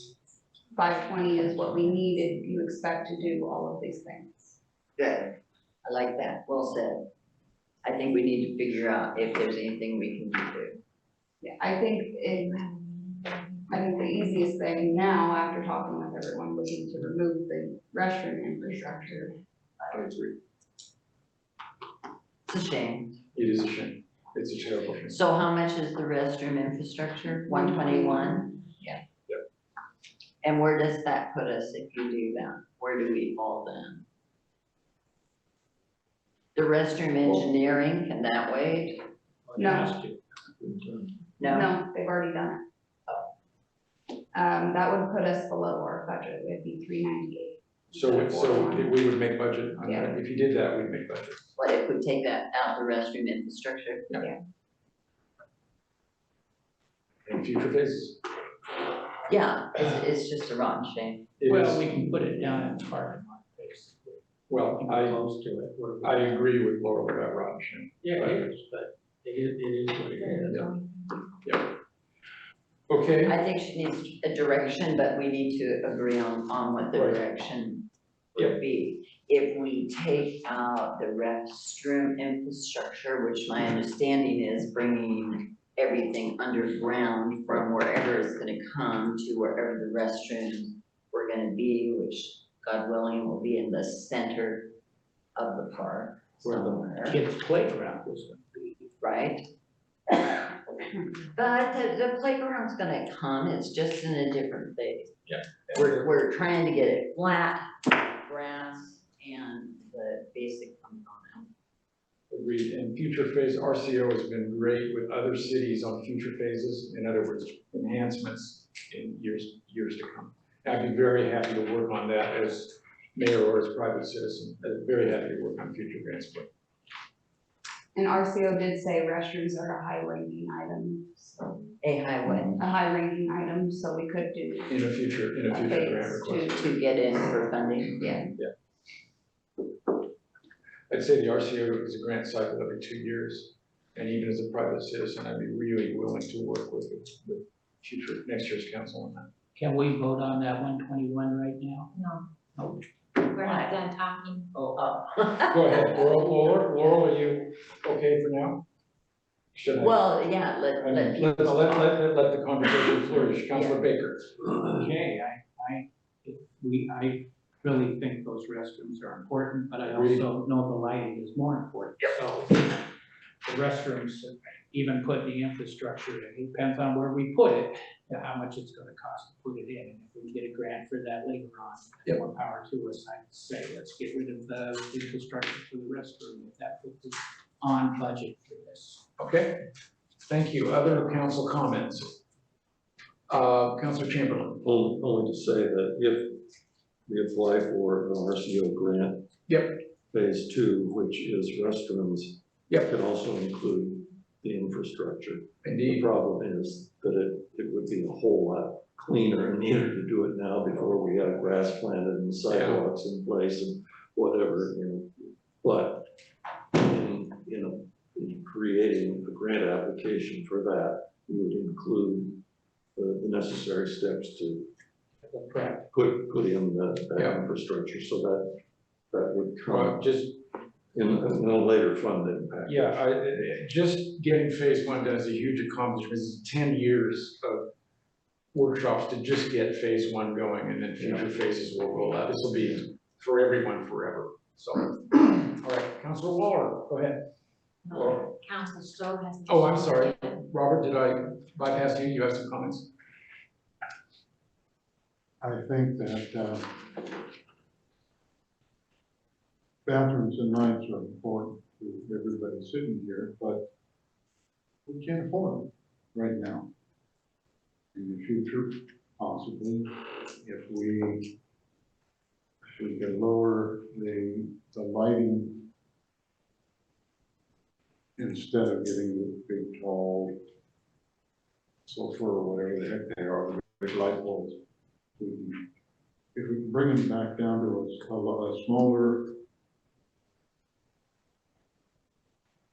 smaller cost, I don't think we necessarily need to remove lights, but maybe reduce what we have budget or what we want. We can always add tall lights, but can't afford them, then can't afford them. And as for the restroom, the state's pretty clear, we can't do that unless we do the whole thing so that they're completed. Okay, thank you. Let's see, I'll get back to Laurel. Jeannie, you have a comment, then I'll go to Laurel. Go ahead. So we're just staying our peace right now. Our mind's not very popular. But I haven't met anyone, or no one has spoke to me in support of continuing this route with the park. That's pretty hard. And I would like to make this comment without your comments, Mayor. So I asked Sarah, how much money has the town paid Gray and Osborne for engineering fees to date? $230,000. Okay, I asked Sarah, what are we able to kibosh this grant and this exercise right now? Because I don't feel we're in a position to take this on. And she said, technically we are in a position to kibosh this grant. I said, what has the town paid so far on this project? What are we out? I'm throwing these numbers at her and she's coming back right off the top of her head. So don't hang either one of us on this, but I really appreciate her frankness. The town would be out $150,000 so far that we've spent on what we have out here to show for this. Well, we would have to pay back the grant money. So it would still be $240,000. Okay, I didn't know we had, that's why I was asking if we could back out of this $500,000. I mean, yeah, we could not move forward any further, but since we've already done a reimbursement request for part of this money, then we would have to pay that money back. Which is $240,000? No, we spent $240,000. We've only received $91,000 from RCO, so we would have to pay them back. So the total would still end up being $240,000. So we're on the line for $240,000 right now. Yeah, and this is just for the RCO portion of the project. It doesn't factor in staff time and other consultants that we've used prior to this process. And my concern here is that we have X property for X park, and I know this isn't popular with my fellow council people, but I think it needs to be said. We have X property for this park. I think it's wonderful, and I probably use it more than anyone in this room, the waterfront walk. In fact, now that there's a fence on the museum side, I can let my dog off leash because he's the only one running back and forth, so I'm actually using it more. I think that the walkway around the park is beautiful. If we had a 20 or even a 30-foot strip there that was just for the walkway going around there, that would be beautiful. And the town would have the ability to enter into a joint venture with somebody to do something else with this property, to have a higher and better use of this property. And my concern is, and I'm not saying do that, my concern is this grant is gonna tie us up where we don't have that function anymore. So I am one person out of 5, and I just wanted to say this in public. I would like people to come up to me and say, please do whatever you need to do to get this park through, because we've just got to do it. And we can wait another year for bathrooms, but just please keep doing it, okay? I don't get that. Okay, I don't get that. The only time I get that is right here in this room. So, that's all I have to say, so I'm going to continue on. Okay, thank you. Councilor Baker, you have a comment? I have been around way too long, and I have never seen anybody, a majority of anybody for anything that requires tax money and people getting together to do it. Parks are important. That sewer lagoon, and that's what it still looks like to me, is a sewer lagoon sitting at the most usable place in the town of Cathlamet is ridiculous. The fact that it hasn't been filled in yet, the fact that it isn't a park, that you can walk around it with your dog all you like, but it's still a bunch of ugly holes in the middle of It's town. not personal, this is financial. Well, I know it's financial, Okay. and we've got Councilor Baker has the grant floor. for it. If we can get grass planted there, if we get the holes filled, if we get a nice walkway for people to walk around, if we get the invasive species out of there, then in the long run, people will enjoy it. They'll be grateful. In 10 years, nobody will remember any of these arguments, believe me. They won't. It's like I-5. When Eisenhower wanted to put I-5 right through the middle of the state of Washington, all the way down to California, people were up in arms, but they did it. They closed my parish down so they could run the freeway right through where our church was. It was done, and it was paid for. It was a massive tax on everybody, but it was done, and you don't hear it. Well, now it's clogged and nasty, but it used to be something really good. So anyway, I mean, it's just the way things are. It started, we owe it to the people to finish what we can, and then if we can get some more grants and make it better, let's do it. But let's get those holes filled in and get nice pathways put in there and get this over with. Yep. Thank you, Councilor Baker. I would add, remind the council, this is a result of a 10-year planning process. This is the #1 parks priority for the whole county in a county-led ascertainment process. There were packed planning meetings, multiple packed planning meetings. This is the last remaining and most significant municipally owned piece of riverfront property in public ownership in the Lower Columbia. This is it. And so I think 10 years worth of work, this council will give a lifelong gift to this community, this region, and this county forever in just getting phase 1 done. That's what I have to say. And for those of you who never attended, the packed planning process and the excitement in this community when all that planning was done. I'm sorry you didn't attend, but I did, and some of you did. So I think moving forward with this is an absolute article of faith for the entire county and for all the people who have participated over the last 10 years. And I quite agree with Councilor Baker about it. Councilor Waller, please. Thank you. So if we started at the town, had 400 over our 166, and we took out 121 because we said, don't do something. Oh yeah, the restroom infrastructure, let it out. We still have like 280 before we would be back where we said we were starting. Well, no, it's 398. So with the restrooms, we're at a total of 520. If we take the restrooms out, then we're down to 398. And we've made budget, right? Yeah. With the restroom infrastructure out, we've made budget. Okay, I don't care so much about meeting the budget part of it because we changed the budget part, but I would like to see this thing succeed. What I am striving to get to is, we said we'd take 166, we matched, and then we started doing stuff. It doesn't look like we can cut a lot out. I would like to work with Sarah first on this, no more than 1.5, 90 minutes, 89 minutes, and see if we can shave a little bit more, because it's still a lot of money, over 166. So what do you suggest? That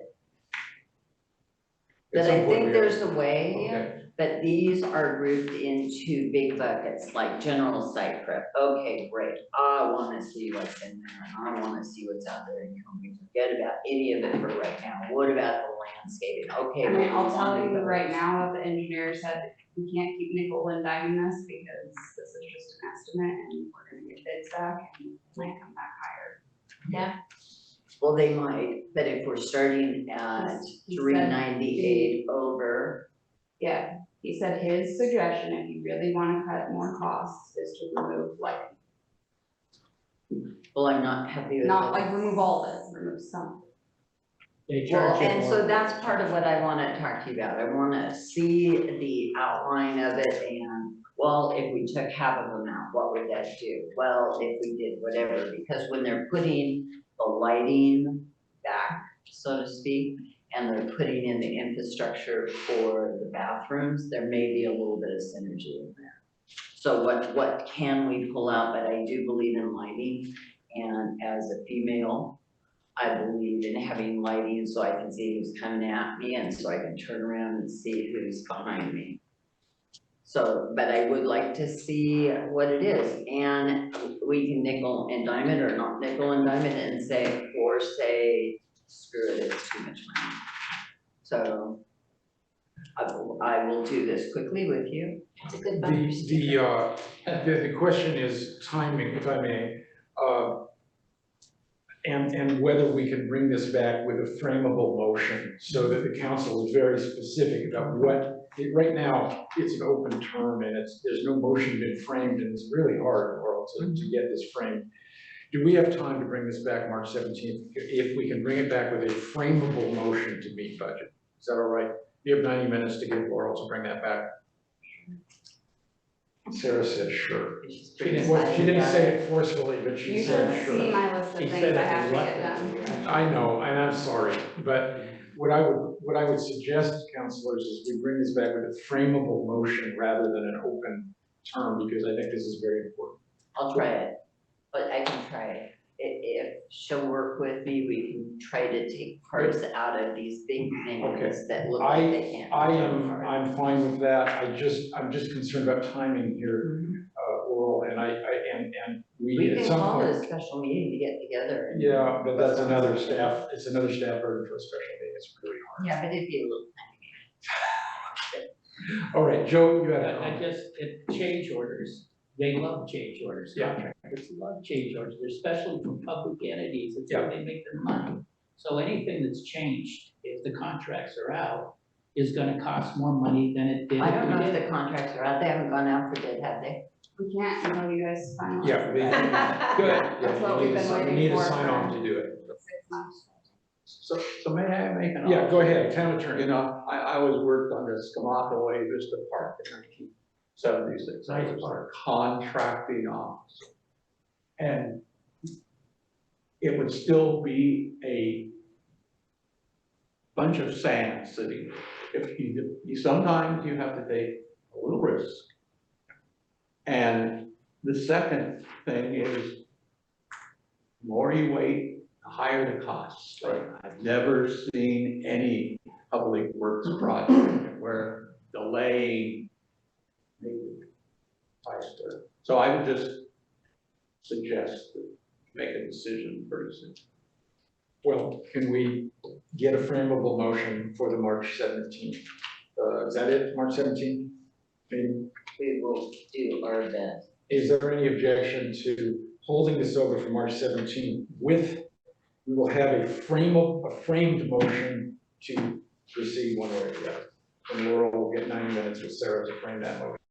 So. Is there any objection to that? Go ahead, Yeah, Joe. well, just one more question. The Yeah. picture that we have here of things, the way they're going to be possibly. Right. Photographs. Right. If you get together with her, how much of that is going to change? All Oh, that's No, You've always had Let's that. start. You've Let's start. you've never liked my family. Okay, stop. All right. especially your wife. Okay, I too am very sorry we can't do it tonight, but Laura, if you think we can get that done on March 17th. Yeah, we will give it a try and we'll let you know if we can. My problem is swallowing the extra money that grew up. And so Yeah. I like that we have it budgeted, but I'm also worried about everything we have on our plate. Oh, yeah, absolutely. Okay, if without objection, we will hold this over till March 17th. Laura will work with Sarah to get an actual motion in front of you on the actual, on the way forward, and the council will discuss and vote on that. Is there any objection to that way of proceeding with this? I see no heads saying no, so we will carry on. And thank you all, because it's a very difficult issue, and it's heartfelt and heartfelt. Okay, we're going to go on to item 7 without objection. Let's go on to item 7C, that's town financial condition update. I would like to have Sarah quickly review the town financial condition report. I would also like to say at the outset, this has been an item of acute disinformation on paper, disinformation on social media. Absolute disinformation. The town has a balanced budget. We have more than $3 million in the bank. We have stable financial condition, and statements to the contrary are false. But this disinformation is reverberated probably because the council had a work session to discuss what would happen after utility consolidation. If utilities are consolidated, all those bets are off, and the difficulties, financial challenges, urgencies, cutbacks, all of that stuff was discussed at the work session, and somehow that created the impression that's the current status quo. It's not the current status quo. That's what would happen in the catastrophe, in my view, of utility consolidation. But the current status quo of the town is stable and fully budgeted. We're within our resources. We have a balanced budget. We have $3 million in the bank, and reports that we are about to go bankrupt are absolutely false. And so Sarah's prepared a report to summarize that. That's not to say, and I'll do this when I submit a state of the town report, hopefully by the end of this month, that we don't have financial challenges. We do. Apart from utility consolidation, we have to tighten our belts. We have to cut back on spending. We have a lot of challenges that need to be addressed in our 2026 budget. Absolutely. We will address them together as we always have. But the notion that the town's about to go belly up is absolutely false. And unfortunately, that's been ricocheting through social media and ricocheting in the newspaper. Not true, but I think the misimpression was created arising, and it's not anybody's fault here, it's arising from a work session where we talked about the bleak world that would follow from utility consolidation, and people somehow assumed that was a status quo. It's not. And I just wanted to clarify that. With that, I'm going to ask Sarah to summarize what you have in front of you. To clarify that, I'll also include a financial report in the state of the town report, which will be due at the end of this month. Before Sarah starts, Kermit, did you have a question or comment? It's more in the form of a request, I guess. A term that's been kicked around here some tonight, and I'm probably responsible for some of that myself, and that's the term disinformation. Yes. And I think that we would be better served if we were to refer to that as misinformation. Okay, all right. And the reason is disinformation, I think, is a purposeful construct of falsehood and disseminating. I think that what you're looking at is not that kind of thing. I think people are seriously misunderstanding. And information is being shared. Right. But I don't think that there's there's that kind of deviousness behind almost all. All right, I'll stand corrected. Let's say misinformation. I would be more comfortable. There's a letter on paper about it, I responded to that, and it's ricocheting around social media. It's misinformation, and I think we should correct that. The town currently has a balanced budget, and we're fine.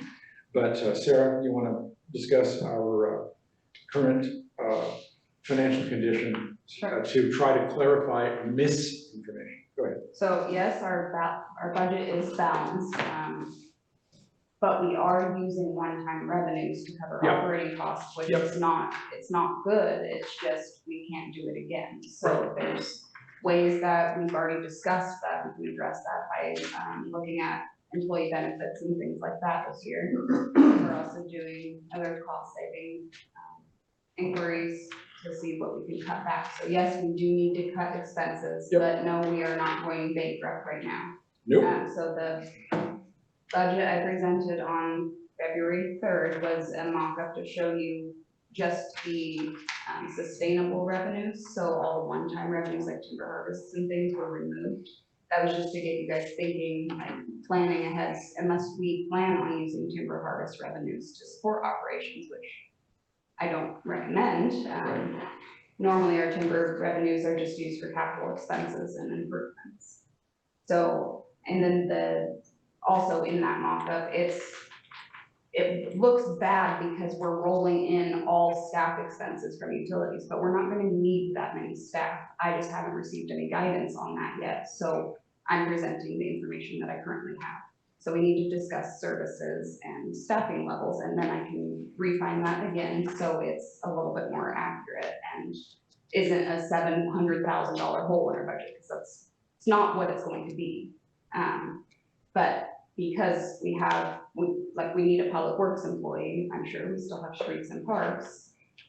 We want a full-time employee, so I'm rolling all of that back from utilities into that just to show you guys, get you guys thinking basically. But our current financial position, we do have over $3 million in our bank account. Part of that is reserves, part of that is utility money. So it's not all available for any general expenses. This is just an overview of what we do currently have. So everybody knows that we will be paying all of our bills this year, and the amount we're using currently from our reserves to support operations is $101,000 from the general fund. And these are just estimates based on what we budgeted. So we may not end up spending all of our money, which as long as I've been here, we have not spent 100% of our expenditure budget. So this is, if we spend everything this year, then we will have spent $101,000 from our reserves for operating. And normally we do not budget anything from reserves for operating. Operating should be covered by operating revenues, so it should flush out evenly at the end of the year.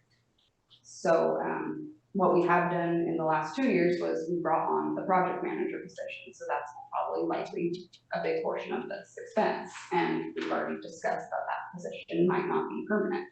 So that's one way, unfortunately, Jacqueline, that we'll have to cut back on some of those expenses. And then we are also using 1.2 million of our reserves for capital expenses.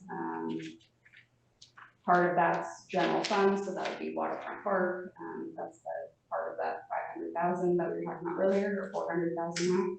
And then we also have water and sewer capital projects that we're spending our reserves on, which is a normal process. We build up our reserves and then we use them to cover capital expenses, and then we build them back up again, and we just keep repeating. But right now we also have many other available assets that, if worse came to worse, that we could sell off, including timber assets, which our forester estimated on a low end is 1.8 million total, or on a higher end 2.24 million. So we're not broke, but yes, we do need to cut back on our expenses. We need to tighten our belts. Yes, we need to get our operating budget back in line with actual revenues, otherwise we will have financial So the challenges. 2026 budget process will be challenging, to say the least. Go ahead, Sarah, and we'll open up for council. That was all I have. Okay, council questions or comments? Laurel? A question about the timber that you just talked about, whatever it was, 1 point and then 2 point. Is that from this year's harvest, or is that to every tree in the forest, or what? That's every tree. Every tree in the forest. And what are we, what part are we thinking is going to be harvested next? Have we already started the road?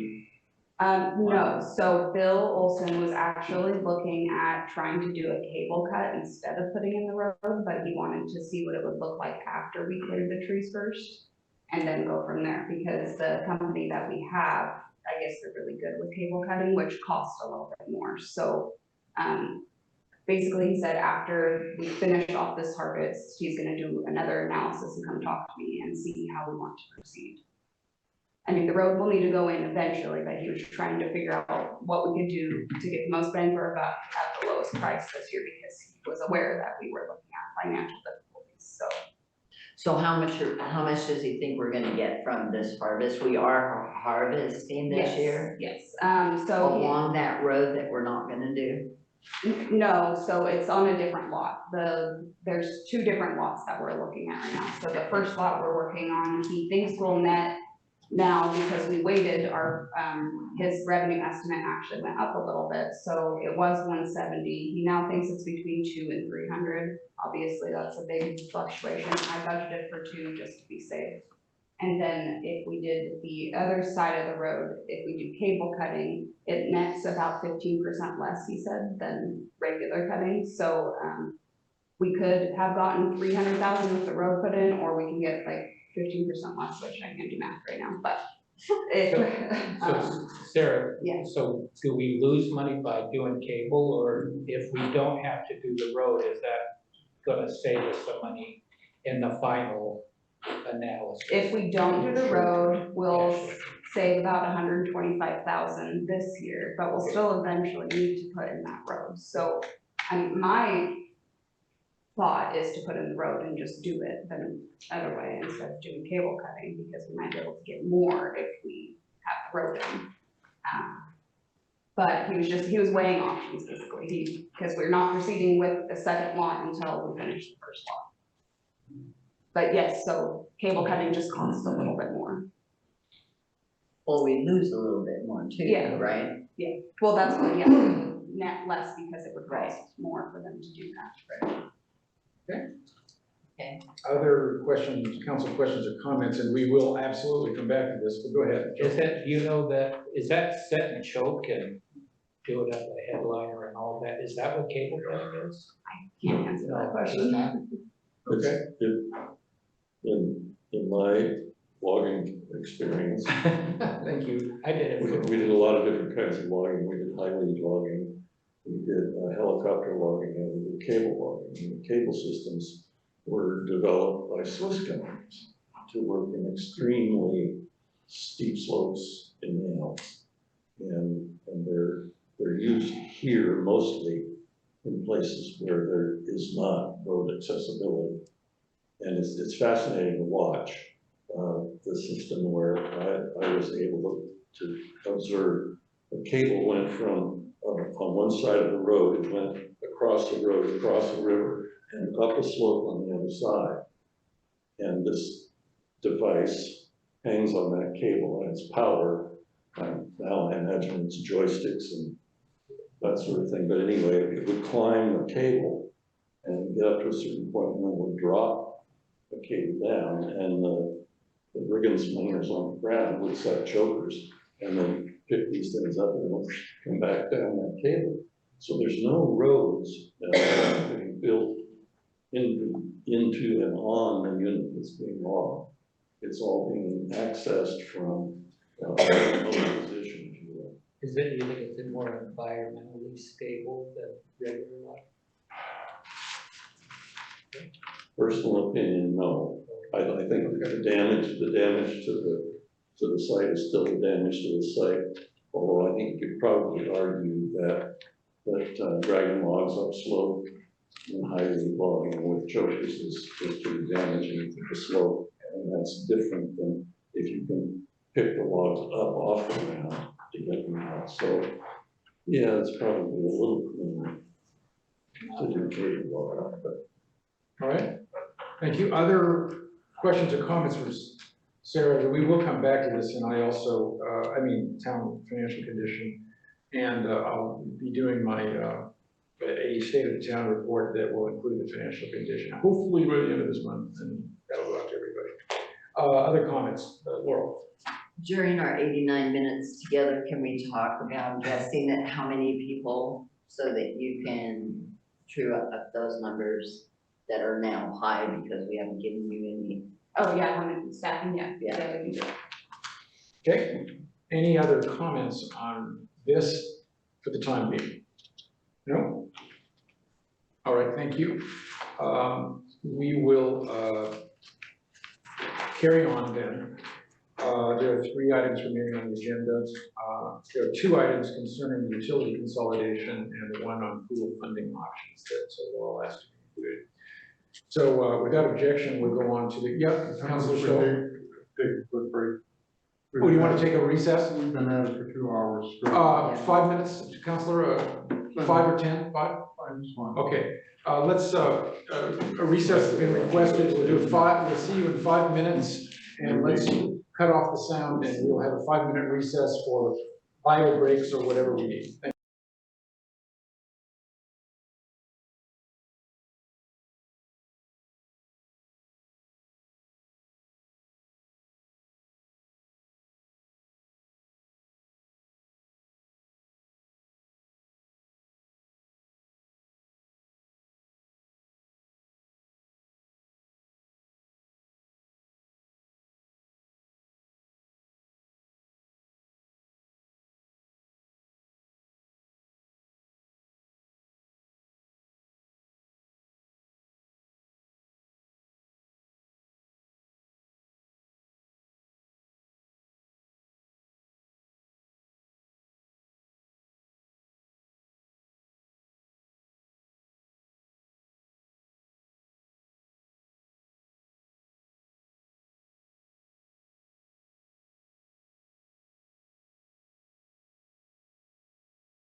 exceeded our 5 minutes. All right, everybody, can we, get back to regular business here? Everybody, if you would be so kind. All right, I'm gonna really hit the gavel. All right. Ready? No. Now, Gene, okay? Okay. I'm gonna call the business town council meeting back to order. Are we unmuted and ready to proceed?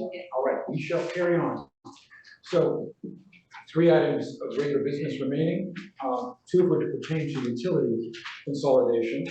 Item 7D is consolidation negotiation status. I'll turn that, I mean, I'm happy to have Laurel participate in that, but there are couple things to mention. One is there was everyone is aware there was a joint meeting with the PUD last week, was it? Yeah. And that set forth the process to move towards consolidation of subcommittees, and that's the next item after this. This is the negotiation, this is the status. Next item is the subcommittee. So with negotiation status, I think all of you attended the PUD meeting, and it was determined that I think on both sides that we go forward in a subcommittee process. And I had a couple items here that I thought were extremely significant, but I'm also happy to defer to, if we move forward as a consolidation subcommittee, with the subcommittee taking those up, Laurel, if you would. But I think they're worthy of mention here, and then I'll ask Laurel. That's all. So the first item is a RFP for a valuation study, valuation asset study.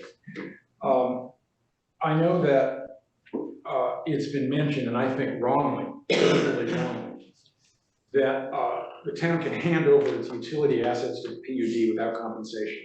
I could not disagree more, and I think it's not lawful for us to do that. I think we have what, $5 million in debt and $5 million in assets, about a $10 million asset, and I think the notion that they're already paid for is facile. Those belong to the town. We continue to update them, and as far as I know, and I asked this of the MRSC, and I think it's very important the council be aware of this.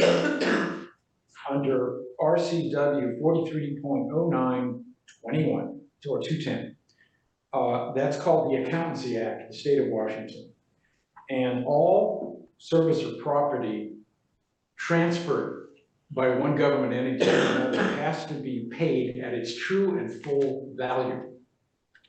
And no department, I'm quoting from the statute now, no department, public improvement, undertaking, institution, or public service shall benefit in any financial manner, whatever, by appropriation of fund made for the support of another. I don't believe we can legally or lawfully transfer utility assets to PUD without compensation, period. Now, I think we need probably a formal attorney's opinion on that, but I don't think we can lawfully do it under Washington law.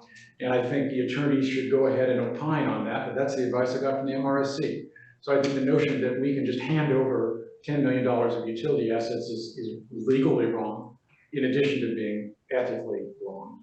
And so, and if that is true, and I think the subcommittee should look at this, if that is true, we need to have some understanding of how the PUD proposes to pay for the town's utility assets and what impact that would have on countywide utility rates. We don't have any answers for that. That's the first issue. Second issue is, and I'd like the subcommittee to look at this, both the subcommittee, including PUD representatives, to get some commitments from the PUD on how they propose to ask for the loans and grants from the state drinking water fund, and when and by whom. And I asked that because my experience with the PUD and them requesting grants and money is very mixed. First of all, when we did the electric vehicle charging station here, the PUD initially, this was the predecessor of the current manager, said, well, we're gonna write a grant for all the charging stations here. They're gonna write a grant for a number of them. And we said, great, let's do it. Let's all go together and we defer to the PUD. And our experience was they didn't do it. And with a bare 30 days remaining before the grant deadline, they told the town, well, we're not gonna write any grant for EV charging stations, but we'll give you our paperwork, and there was almost nothing on the paperwork. So we had to build the grant for the EV charging station Butler lot from scratch with hardly any time, because no one at the PUD had really developed any portion of the grant for that. Now, and so we were left kind of holding the bag, but you know what? We got the EV charging station done. High power charging, we're extremely proud of it, but we essentially were left holding the bag for it. Secondly, I'm very concerned about whether there's a commitment or there's anyone at the PUD to write the grant or to request the loan from the State Drinking Water Fund. Because let me call the council's attention to the experience of West County and Oneida Road. As was reported in the Eagle last year, the PUD itself reported they'd waited with 13 years to get water out there, and the PUD general manager last year said, we don't have anybody on our staff that writes grants. We don't have anybody. And we may get around to it in 2024, 2025, but there's nobody here on our staff that writes grants. And so when they have in the consultant report the suggestion that they'll do all the paperwork in Olympia to request the State Drinking Water Fund for utilities if we consolidate, I think you better get it written down and committed, because they said themselves they don't have anybody to do the writing for it. Now, I commend them for getting the Puget Island Water Project done, but the last report is, I mean, we need to know that they're actually, if you consolidate, we need to know they're actually going to do what they suggested they will do, and I would suggest this council lock that down. And I would defer on that to the consolidation subcommittee, but I think we do need to talk about that. So those are the two issues I'd like to refer to the subcommittee. One is the fair evaluation of town utility assets. I think it's illegal for us to hand them over for no compensation. Secondly, lock down a commitment to actually request the money if indeed we move forward. And that's the 2 points I wanted to make. The suggested motion here was to go ahead and authorize an RFP for utility asset valuation study. Whether or not I'm right about the law, you still need to know how much this is worth, whether or not. So I think we need to have a valuation study to find out how much your assets are worth, regardless of whether it's legal or not. And the council, 4 out of 5 members of the council agreed on that when we wrote the letter in December. So I do think the council already agreed to do that, and I hope that one of the earliest outcomes of the subcommittee process is getting an RFP out to get that valuation study done. That's it. Laurel, please, go ahead. So are we done with this one? It's up to you. Anything you want to add? Well, yeah. This is on the So yes, status. that This is the would be, yeah. So let's just say that this can roll into the subcommittee form. I think that it's really important to have an evaluation. I cannot imagine doing this work without having an understanding of the asset values. Yep. I think when I get into buying a house and I have to pay for an appraisal, and then I back out of it, and then do they get that appraisal? It always irritates me as who's paying. I don't know, maybe this would be a 50-50 between, because I don't see how either party can move forward in this without having an evaluation. Thank you. We are in agreement. Yep. So I would just say that's probably one of the things that's first going to be talked about. Okay. Except for Jamie's holding her hand, so there might be something else. Okay, go ahead, Jeannie. This subject appears to me to be premature because we haven't even established what assets we're going to be talking about, if any, since we don't have anything. I mean, how can you say, what's the value of this when we don't know that this is going to be part of the consolidation? Well, okay. I mean, it seems like we're kind of in front of ourselves here. So I appreciate the next item here. Okay. Okay. Anyone else have comments on negotiation status? Otherwise, we'll move into subcommittee item. Councilor Stowe. I don't think there's been any, anything from the council saying we're willing to give away our assets. And for you to sit there and say, we're not gonna give it away. Nobody said that. I never said that. I did not attribute that to the councilor, sir. I don't care who said it. When we started talking about misinformation and disinformation, for you to say to all these people here and everybody on Zoom, the reporters, that it's read in the newspaper that it's against the law for us to give it away, we're not gonna give it away. You're impugning us. You're saying the people on the council who have the vote and you don't, they're saying, we're just gonna give it away and walk away. And that's not right. That's not appropriate, and quite frankly, it's offensive. Okay, I disagree with you, and I could not disagree with more with your characterizations. Does anyone else have any comments? And if that is readable in what you said, I'm sorry, because that's not what I meant. Yeah, I'm sorry, that's not what I meant. Thank you, Laura.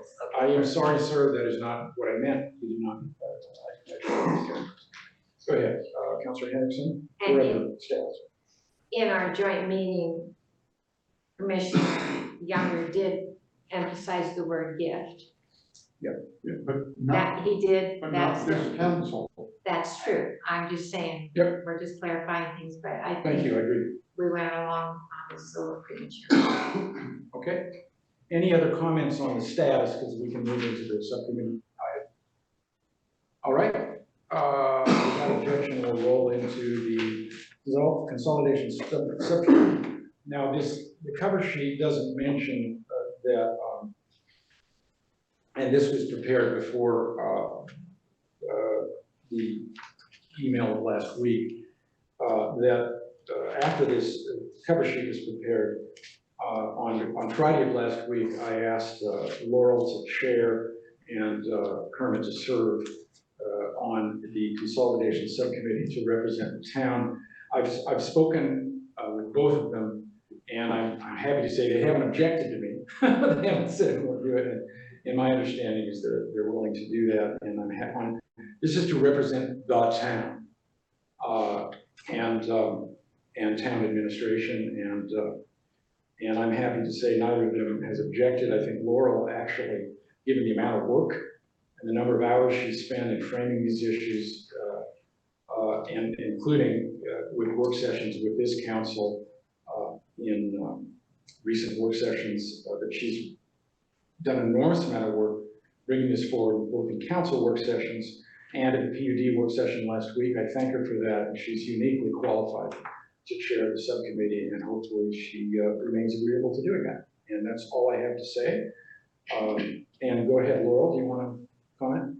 Yeah, I want to comment, and so thank you for throwing your trust in me to help lead this. What I'd like to do, and it would still be sort of a subcommittee, but what I'd like to do is run with this with whoever the PUD says is going to be their person, and knock out as much as we can and figure out how big. But I would like to feel free to use whatever time I have to do whatever I need to do and meet with said person whenever I can. And when we're into something where, gosh, it would be great to have another brain, I want to call on somebody and have them come.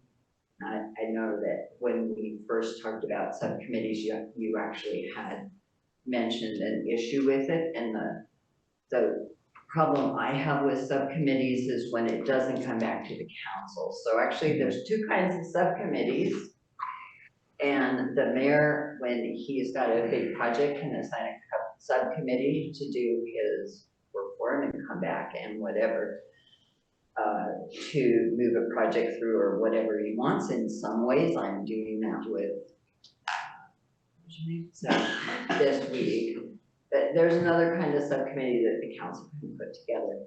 That kind of subcommittee everything comes back to the council. And that's what I would like to do. I would like to have a list of things, okay, we need an appraisal, and we need this, and we need this, and Sarah, I need this information, and bring it back to the council where we are so that this council the whole time is moving through this process. I'm sure there will be things that I look at that are of no importance, and I'm not gonna bring them back because maybe I'll mention them, but they aren't gonna be part of the path that we're swimming. There's lots of distractions here, lots of it. So I possibly have the least time of all of you because you guys were smart enough to retire. So I'm gonna grab time that I have and go use it. And I will bring everything back to the council. We'll mash it through in our little page that says discussion on this, and off I'll go to do more stuff. And that's what I would like to do to move this forward. And if that is not working, I'm gonna come back and say, hey, I'm gonna need help with this. We need to shift it a bit and we figure out how to do that. But that's right now with an ADHD brain, that's what I wanna do. Get out there, start gathering stuff, put it in stuff, bring it back so that we just chew really quickly on this, because I don't want it to last forever. I'd like to sort of dash madly toward us finding what we're trying to do is see if we can get there. And so if something's uh-oh, I'd like it to show up. I'd like us to figure out, can we do anything about it? I'm interested in those funds that are out there. If those funds go away, it's a different story we're playing. So that's how I would like to do it. You're welcome to call me at any point of time. I rarely answer my phone. Thank you. That's true, especially for you. I know. I'll call you back. But that's what I'd like the leniency to allow me to try doing it. And I want to thank Laurel and Kermit, if I may, for your willingness to do this. It's a lot of work. And Laurel's already spent hours and hours and hours. I mean, I'm beyond count the number of hours he's spent on this, and I just want to say I appreciate it. Thank you. Kermit, do you have any comments? No, everything I heard from Laura, I'm in full agreement. Okay. I'm gonna dash Matthew forward. Great. Thank you. This talks about a motion, but Fred has looked up, has some information, has looked up law and MRSC on appointment process and mayor and council authority. I don't know that we need to dwell on that. No, we don't. And I have, as mayor, I have authority to establish committees, and that's what I've done.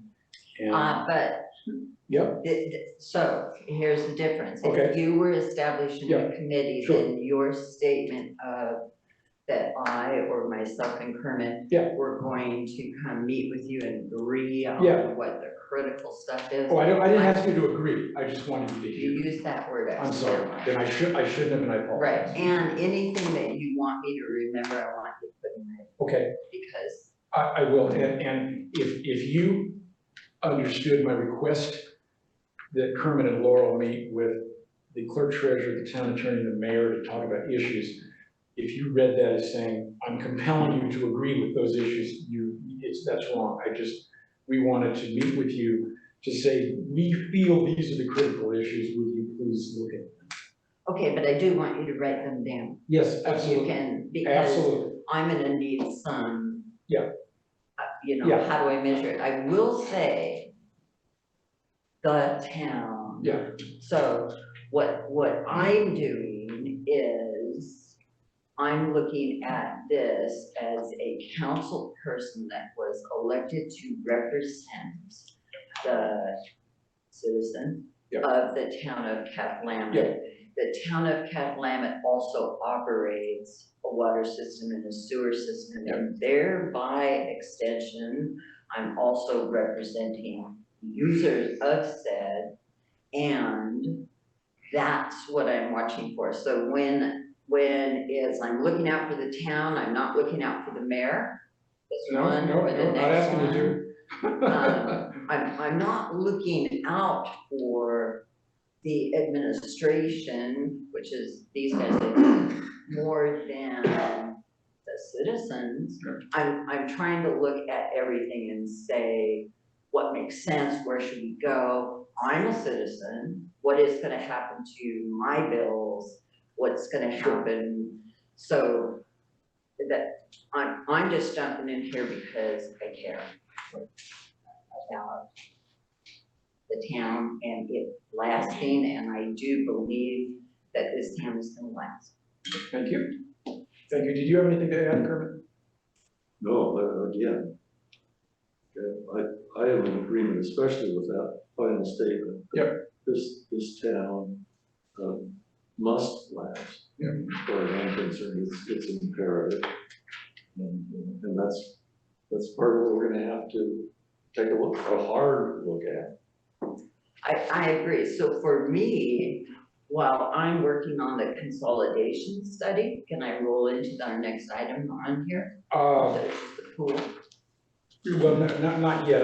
Let's just see if there's other council comments, and then we can roll into that. Okay? Okay. Is that all right? And my last request is that as the consolidation subcommittee, you and Kermit meet with town attorney, mayor, and clerk treasurer, not to agree with us. No, hold on. Yeah. So my version of a subcommittee is whoever the PUD has, and at this point of time, it's Laurel. And I will bring in whoever wants to play with me on whatever day we're gonna go on a boondoggle or work on particular topics. But it's not Laurel and Kermit tied, these two are gonna march forward. I'm gonna try to get everybody on. You can't do that. It would be a serial meeting. So. No, I'm bringing it back to the council each time. Right, but I'm just talking about a meeting as an interested party to say, these are the issues we think are critical. Then you need to tell me because I'm taking it forward. Right, so may I make a, please, town attorney. I see this sort of like labor negotiations. You have your negotiating committee and you go meet with the other side and you have, then you bring back where you are to the council, and the council will say, yeah, you're on, just like a labor. If you come back to the council and say, we want to give them all a $10 raise, the council will probably say no, but the subcommittee, which approach, which was agreed upon last meeting, I think that's a good approach, because otherwise, you can make progress more than just saying everything we talk about, I gotta go back and even if you reach a tentative type of agreement, you have to bring it back. Just like you have to bring it back. So when Kermit and Laurel meet with me, Fred, and Sarah, we'll talk about process too, to make sure we dot our i's and cross our t's. I'm not trying to kill you. I'm trying to get him to see there is no Kermit and Laurel. In Laurel's version of how she wants to try to drive this home is Laurel taking the lead on doing stuff.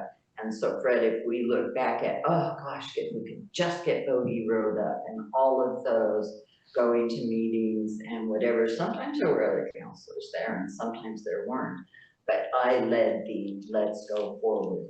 So for me, there isn't a Laurel and Kermit, there's a Laurel and the council, and I'll listen to you say why it's a serial meeting, but I don't think it is. Yeah, how you're wording it, I would have to read more, but how you first worded it, I thought. No, I would go out of my way for it not to be a serial meeting. I think there's so many different facets of this, that there's gonna be somebody who cares about a particular part, and that they may be the person who helps on that part. So I would not, my goal would not to be too great. Okay. We'll figure it out. Yeah, we'll figure it out. So I will talk to you, but I am gonna insist that it be in writing so that I don't go, I didn't understand. I'm happy. I think you're right, and I think it's gonna be easier on everybody if we do that. All right, but I will ask Sarah to see if we can get that going anyway, by some means. Okay, before we move on to the pool, other council discussion, Councilor Stowe. I have a couple points that I'd like to make. Okay. The first thing, you and I have referred to the MRSC, and it occurs to me that everybody here doesn't understand what that means. It is a Municipal Research and Services Center. And we are in business to assist and answer questions from local governments, such as ourselves. And while it's true that we discussed at our meeting with the PUD, formulating a subcommittee to talk with the PUD, try and get things worked out. What we didn't agree to was having you appoint the committee, because the committee, the subcommittee, it's not it's an ad hoc, it's a new committee. It's not a long-standing one where, like the commission, the planning commission, if we had one, where you could appoint someone, but it would have to be ratified by the council.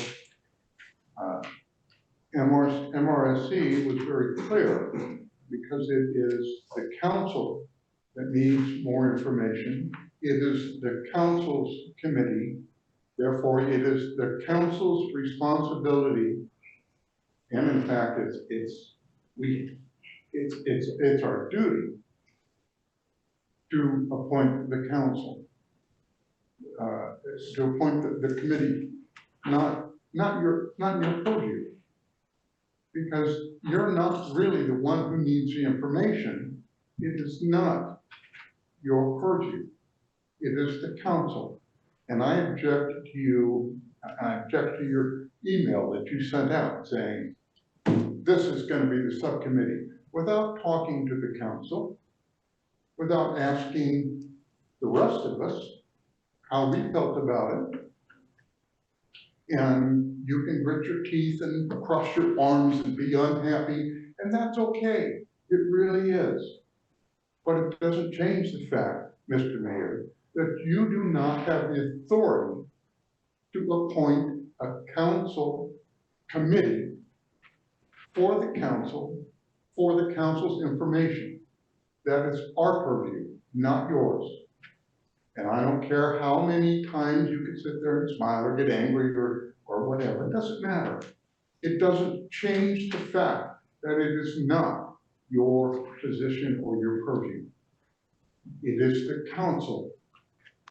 And to go ahead and blatantly just appoint council or a committee without referring to us, that's a slap on our face. You're telling us we don't matter, but you're the only one that matters. And I find that highly objectionable. Every one of us here were elected by the public to do a job for the town. And you are attempting to abrogate our duties. You're attempting to abrogate our responsibilities. And it's not okay. And especially in this matter, when you started denigrating the entire process, before we even saw one report, we kept asking, the council kept asking for more information. But you jumped into it with both feet and said it was a bad thing. Terrible things, awful thing for the, awful thing, just terrible for the town.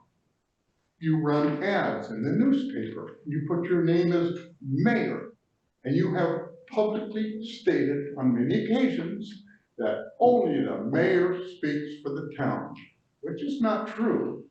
Never been true, and it's not going to be true. Now, I understand this might be irritating to some of the members of the council, and that's okay too, because that's how governing works. We actually talk about things. We don't make unilateral decisions and bulldoze our way ahead. You're not entitled to appoint the committee. Thank you, Councilor Stowe. Needless to say, I disagree. Do you have anything to add to this, town attorney? Yeah.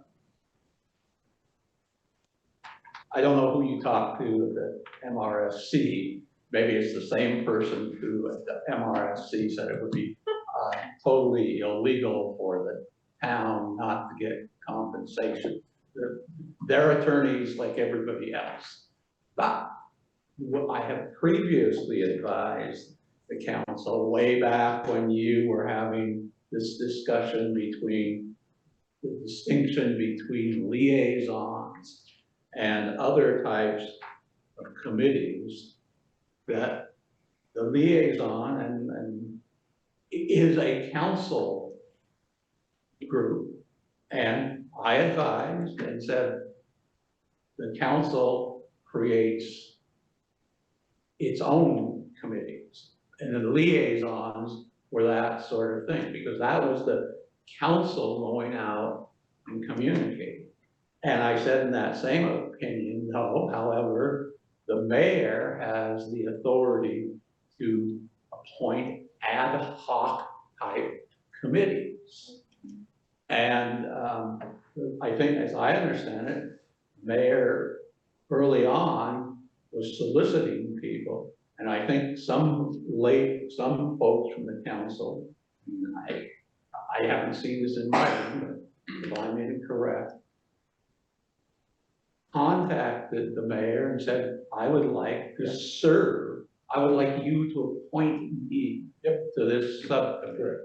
And I think it's pretty clear that the mayor can appoint ad hoc committees. And it's not a council group like a liaison, it's the town who is entering into negotiations, and the mayor has appointed 2 council persons to serve on that committee. And you know, as you know, well, I think MRSC has various publications, and usually they are helpful. And it says, it talks about the executive powers of the mayor and the leadership powers of the mayor. And I thought it interesting when it's talking about the executive powers of the mayor. Mayors take the lead in representing their local government to those from outside the community who are interested in joint ventures, including other local governments, regional organizations, and federal and state government representatives. So that's the MRSC document that says that. So I think my opinion is that the mayor is not infringing on the council's rights, since the council is making the final decision in any event. And I think the analogy is good.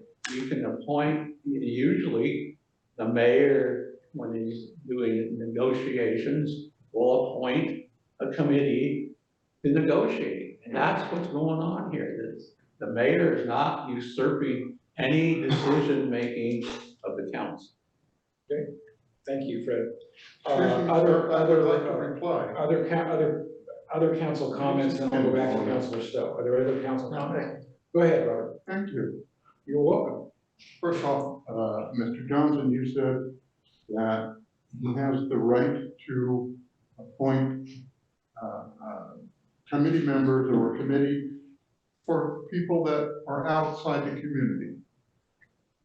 PUD's not outside the community. They're part of our community. Well, it's talking about other local government entities. That's not what you read. You read that it is outside the community. And secondly, it doesn't do any good, because I have tried in the past to say, I would like to be appointed to a committee, because Mr. Olson doesn't like me, and that's okay. It really is, David. That is. I'll be here after you're gone. That's irrelevant. It is not irrelevant. It is irrelevant. It is not irrelevant. Since you have been mayor, And since you have come to dislike me, you have never appointed me to any committee. That is. That is true. Not true. Okay, what committee did you appoint me to? Southwest Clean Air, Chamber. I was already part of But I don't that want to debate before this. you This started. is a nonsensical debate. No, And it I'm is not not gonna debate this. nonsensical. I'm not It gonna is, debate has to do with procedure. It has to do with the future, and it has to do with your narcissistic view of the world. Okay. Now, don't cut me off. I'm about to cut you off. I still have the floor, sir. You don't have the floor. I do have the Rule you out of floor. order. So let's not go there. Point Let's of not go order. there. What? Point of order. State your point. I have not relinquished the floor, and I have not finished my point. The presiding person is in charge of. So I'm up here objecting. Since I object, the council gets to decide whether or not I'm out of order, or whether I can I agree continue. with that in terms of parliamentary stuff. Okay. So if you were appealing the decision of the chair, call the roll. Okay. Robert Stowe? What is it that we're calling? So a yes means you agree that council member Stowe gets to continue to talk. If you say no, what did I get hungry now? Sorry. Yeah, so you're appealing the decision of the of the chair. Yeah. So if you say yes, that means council member can continue to talk. so can continue. If you say no, that means you uphold. Because the decision of the chair is the council is out of order. If you say yes, then Robert can continue to talk, and if you say no, it's out of order. Is that correct? Everybody understood? Agree that. Sarah, I'm gonna call a roll. Okay. Robert Stowe? Yes. Kermit Chamberlain? Abstain. Joe Baker? Abstain. Jean Henderson? Abstain. Laura Waller? Wow.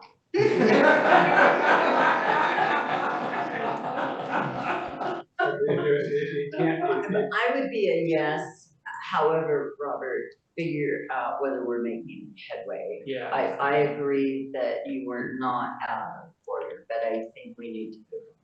Okay, well, there's not enough votes to carry to overrule the chair, so we're gonna carry on with our agenda. So, because there's not sufficient votes. So, thank you, we're on sorry, didn't get the agenda. The pool, thank you.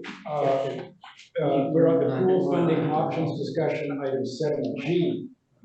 You don't have a cover sheet for that? No, I don't. Can I circle back 1 second to the serial meeting issue? Yes. Okay. Are you wanting to bring individual council members with you? Is that what you're doing? Sometimes I might bring an individual So council member. That would be a serial meeting. Why is that? Serial meeting occurs when a majority of members of a governing body have serial smaller gatherings or communications that result in a majority of the body collectively taking action. But I'm not saying there's a majority of the But council. you will have involved a majority, even if, a majority is never part of one communication.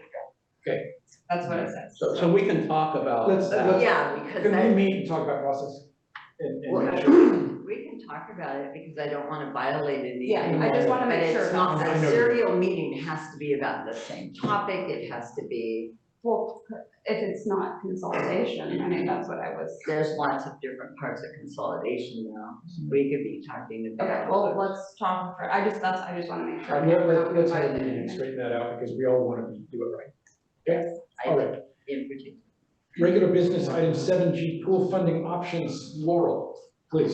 Thank you. So, interestingly enough, on the consolidation subcommittee part, Do we have paper on I don't that? have paper. There's no paper on there this. isn't, Oh. just the oversight.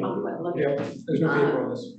So not only is it look at how could you get to consolidation, what issues are there, can it be done all along? But there's also, if it be done, then what is left of the town and what do we do? So at one point in time, Sarah listed out a whole bunch of things.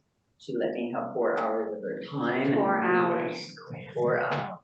And she did brainstorming with me, so there's all these little things like, and Lee, I need you for this one. Tisher, in case you sleep. It says he's She's here. there. So the pool is one of the things that costs money, however, we're doing the, okay, we put in 50, they match us 50. Oh, but this year it costs 150, and so, okay, we need to do better on how do we manage the pool money and blah, blah, blah. But we also talked about, could it be funded by a bigger set of people than, so it's hard to be funded by more than the county, but the county is matching 50, and yet we needed 150 this year. So if we went to the assessor, who I did, not Bill, but a person in his office, and I said, if we went out and asked people if they are willing to be taxed, is the word, to support the pool, and if we said everybody in the county, but is that fair? Because there's the west side and maybe they don't swim, or maybe they don't come this far, or he said, you also gotta figure out what kind of people. Do you want seniors? And I think we do, because they're in there swimming. Do you want cemetery districts? Probably not. Do you want school districts? What a good idea. So we have to figure out, so we'll flesh out who we want, but this council, so what would I bring back to you? Here's one. It's called, we have to figure out what people we would ask, how big this is. Lee hopefully will be able to help us and whoever else on the county side figure out who would we ask. And one of the things that he mentioned was, don't ask for too little, because there's nothing worse than you paying taxes for something. Let's say we ask for 100, because that's all we get when we match, but we know it's 150. Now what? Don't say you're not going to do the pool because we all pay for it. So, okay, well, what number is it we're going to ask for? Personally, I want to play metrics here. I want to see what happens if we do this and if what we do that, and I want to see what it does to my home taxes, and I want to see what it does to the hotel taxes, and I want to look at a bunch of stuff about it. That's the kind of thing that I'm going to be bringing back here, because at the same time as working on, can we get to consolidation, we have to work on what do we have. And we already know that we have to look at our budget and what we're funding and what we can do. So the fire department, can they become a district? Can the library become a district? Can we get the residences of a larger area to help pay for? But at the same time, I'm going to be trying to work those and bring them back. Because now the guy's not going to run the report until we tell him what it is. And I want him to run everything. And that apparently isn't at the assessor's office, because it's all variables. And so It should just be countywide, shouldn't it? well, I don't know. Do you get the cemetery district? Probably not. They hardly ever swim. Well, you mean the people that live in the cemetery? Is that what you're talking about? No, the taxes are broken by districts, but I'll bring it back with information so that it looks like something we can make a decision about. So Laurel, may I make Except a the comment? town of Just so because Sarah and I and Jacqueline have we made it a priority to look at all of these financing mechanisms. And there's also, I think, very good ideas out there that the library board is working to raise money. Another good thing I think that can be looked at is, are there places like at the pool that you can recruit some volunteers. That's what originally they did. So we're gonna try to, within a month or two, so this doesn't just, the problem is sometimes you only think about this stuff at budget time, and then it's really too late to do anything. So we're gonna be working on that, so maybe we can compare those. Absolutely, and that's, when we got out of whatever meeting it was where you shared the town stuff, I called Sarah and said, well, first I probably sent her a text and said, I don't wanna duplicate what you're already doing. So what part do you want me to move forward on? And she's got a whole bunch on her plate. So, okay, I went to the assessor's office to find out, how do we begin to play this game? But I definitely feel that it's the town that has to help find all of these, and help me get through. I mean, that's not something that I'm gonna do, but I'm gonna try to bring up all those other things that keep us full, that fall in the pipeline. But yeah, we should definitely be talking, because I don't want them to have to do 2 runs or hear 2 different voices. Is there something we need to focus on this now, other than putting this on the table? No, I just wanted them Thank you to for- know. Thank you for putting it. I just wanted them to see an example of, hey, it's gonna be in your lap. Okay, thank you for the work on this. I think it's significant. If, however, if there's major structural or financial changes, Laurel, at the pool, what I would ask is any council member who has not had a swim in the pool, please join me for open swims so that you may have that experience when the pool opens. Pass. I'll pass. All right. I know, I that's a sincere request. Well, I know. No, you're saying join That's me. a I'm like, sincere- yeah. Oh, I don't want that. I'm sorry. Make sure you have a swim in it. I don't have to Find be a there. friend. Oh, I'll take your word for it, or send me the photo of you having a swim in it. Okay. Swim buddies. All right, because I think it's really, really important that you have contact with them. All right, anything And, else? and it might be that getting some of these, like just getting the assessor to go, okay, because I do want more than you. Yeah. I want to know what happens if the school participates. That's a huge one. Yep. Great idea. So hopefully I'll have a list of the parameters that we think that Laurel, want to work together. may I also respectfully request that you meet with the pool advisory committee this month and then talk about this? If you'd be so I kind. could, yeah. Well, I Just let them know what I don't know. I think, Yeah. and I'm gonna ask Jason to, and he talked about this, to reconvene the pool advisory committee for the midwinter meeting.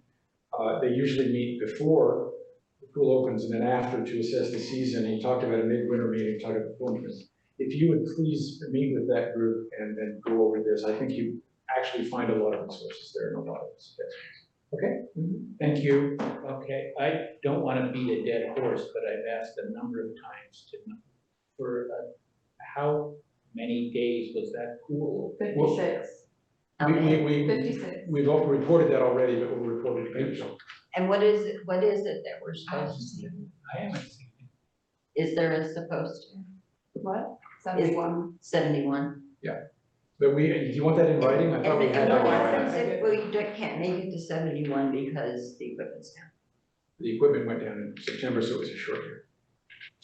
So what happened? I guess that's up to the county, whether they provide us all of our funding or not. Anyway. So that's in the contract with the county for reimbursement, is that we stay open, we gotta rewrite that contract. Okay, all right, it's a matter for another day. Yes. If you will. And I have plenty to say about that, but let's leave it for now. Almost done. If you don't mind. No, I don't mind. Okay. Really am interested. Yeah, no, we can do that. Okay, without objection, we're moving to item 8A, the final reading of ordinance 686-25, amending ordinance 416-00 relating to right-of-way permits. The council has looked at this before and has passed it. So hang on a second, let's get it in front of us. This is the final version. And Sarah, do you want to mention, there were a couple of fiddles that we Laurel, including the issue Laurel mentioned that we got fixed, right? Laurel asked me to clarify markets, so I added farmers in front of it. And then I added retreats and pop-up shops and trade shows. I see it, it's in section 2, and those are in there, Laurel, and that was a great suggestion. So can I have a motion second to bring this before us for final reading? Joe has moved and Jeannie has seconded. So that is before us for discussion. Any council discussion, I'll just open it for any council discussion. Seeing none, we can call the roll. Go ahead. Robert Stowe, Abstain. Kermit Chamberlain, Aye. Joe Baker, Aye. Judy Henderson. Aye. Laurel Wallace. Thank you. The ordinance passes, and thanks to all for your good contribution to that process. We are now at our final opportunity for public comment on any items. 3 minutes per speaker. I'll ask for comment in the room and then on Zoom. And please come forward to our throne, our podium. Thank you. Go ahead. And just for the record, Bill. Yeah, Bill Peterson. Thank you. I wanted to make some comment about the waterfront park. We have a grandson, a 4-year-old. April and I use Jacobson Park. We go there, it's a beautiful field, there's a playground, there's covered tables, there's that area where you can walk through the woods. We've never been there when there's more than maybe 1 or 2 other kids and a couple, 2 or 3 parents or grandparents. We've been at Vista Park many times. Thank you, Fred, for your work on that. Again, a beautiful area, a gigantic field for throwing a frisbee, kicking a soccer ball. There's tables there, a huge stretch of beach. We've, again, never been on that gigantic field unless it's kite day, where there's more than maybe 1 or 2 other kids and 2 or 3 adults. Many times we've been on that huge field all by ourselves. We've walked that stretch of beach many times with nobody else on that stretch of beach. So the idea that this town needs another park just is unsupportable. It does not need a park now. Now, someday, we all hope that that exists and that that can be developed. But there are financial unknowns ahead of this town. The consolidation, I think a lot of people agree that it's going to happen. There's almost no argument against it that makes sense. And I would just like to see the town bite the bullet, give up whatever has been invested. Maybe you dump some more dirt and level that area and leave it as it is for now. It can always be developed later, but walk away from that future debt with the unknowns in front of you regarding staffing and focus on taking care of what this town needs. This town does not need another park. David, I know you're committed to it. You're an attorney by trade. You made a living taking an argument, sticking with the argument, right or wrong, good or bad. This is not a courtroom. Let's do what's right for this community right now. Thank you. Thank you, Bill. Other comments? Any other public comments in the room? You want to? All right. Megan Blackburn, friend, again. Thanks, Bill. I'll piggyback on that. Just because if you can't afford it, you just don't do it. And I love parks. I've got kids. We go to the same parks. We go to Erickson Park, go to Vista Park. We love them also, but it just doesn't seem like the time is right now. I thought of a quote, don't cling to a mistake just because you spent a lot of time making it. It's painful, but sometimes you have to let something go. It was a great idea. There was a lot of enthusiasm years ago, but things change. And if you can't afford it, then you can't do it. And letting it fill in naturally for the time being. Don't forget that grass is an invasive, so just thinking of that. And you mentioned the PUD thing. There was a poll done And I got to see the results of it after 70 responses had been made. And the first question was, do you support the PUD acquiring the town of Cathlamet water system? And out of 70 responses, there were 63 yeses, 2 no answers, 2 no's, and 3 unsures. Do you support the PUD acquiring the town of Cathlamet sewer system? 63 yeses, 4 unsure, 2 no, 1 no answer. Do you prefer these systems remain under the control of the town of Cathlamet? 60 no's, 8 unsure, 2 yeses. And I know you want to know how many of them were town residents. 29 of them were Cathlamet residents, 18 Puget Island residents, 21 Wahkiakum residents, and 1 person didn't answer. 1 person was not from Wahkiakum. The confidence level for the town of Cathlamet to provide utility services, only 2 people gave it 5 stars. It was mostly 1s. And the confidence level of PUD to provide utility services, 54 5 stars, 10 4 stars, and a couple below that. And that was the survey I believe Steve Carson put on Facebook. And I know some people aren't a fan of Facebook, and it's the Wild West, so you can't believe everything you read on the internet. So, but that was the results of the survey. Thank you. Other comments in the room? Go ahead. I think you should arm wrestle for No, Wayne, I kind of have no particular order because it's been a long meeting and I've been jotting thoughts down as I've been going through it. So, first of all, talking about the forestry, I hear a lot of talk about how you're going to do it, whether a road goes in or not.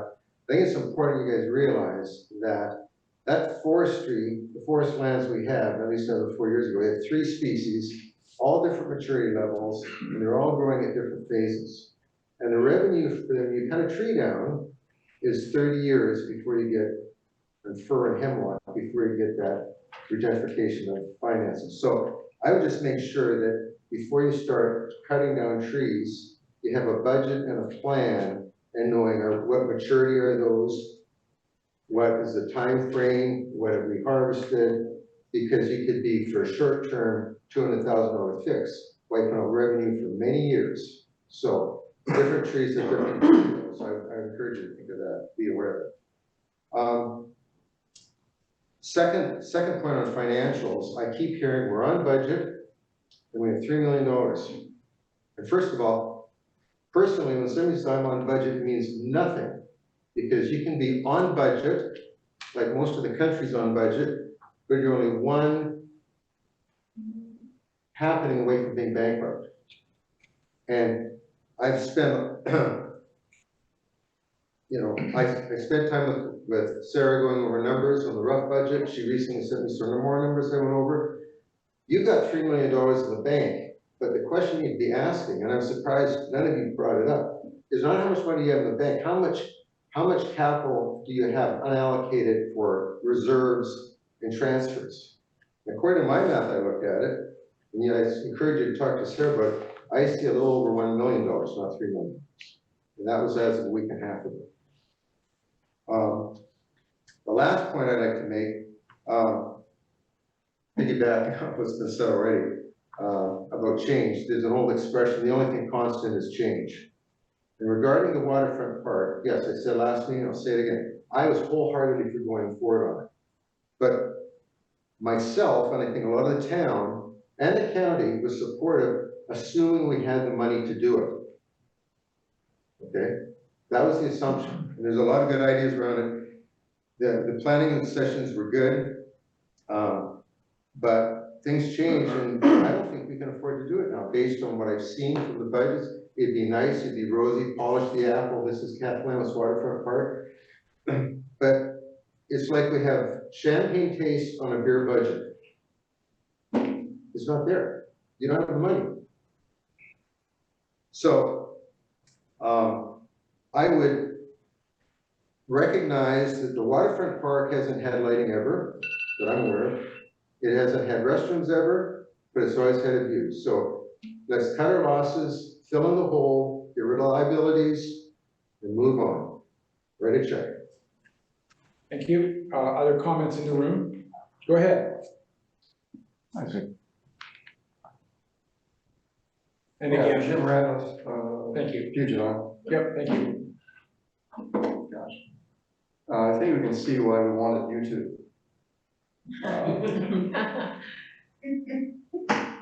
Yep. God bless you all. You're not familiar with YouTube. You're not familiar with AI. You're not familiar with almost any of the latest advances in the last 10 years, 5 years. It changed 2 years ago.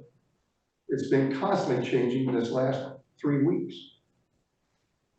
For you to be discussing YouTube and Facebook is 20 years ago at this point.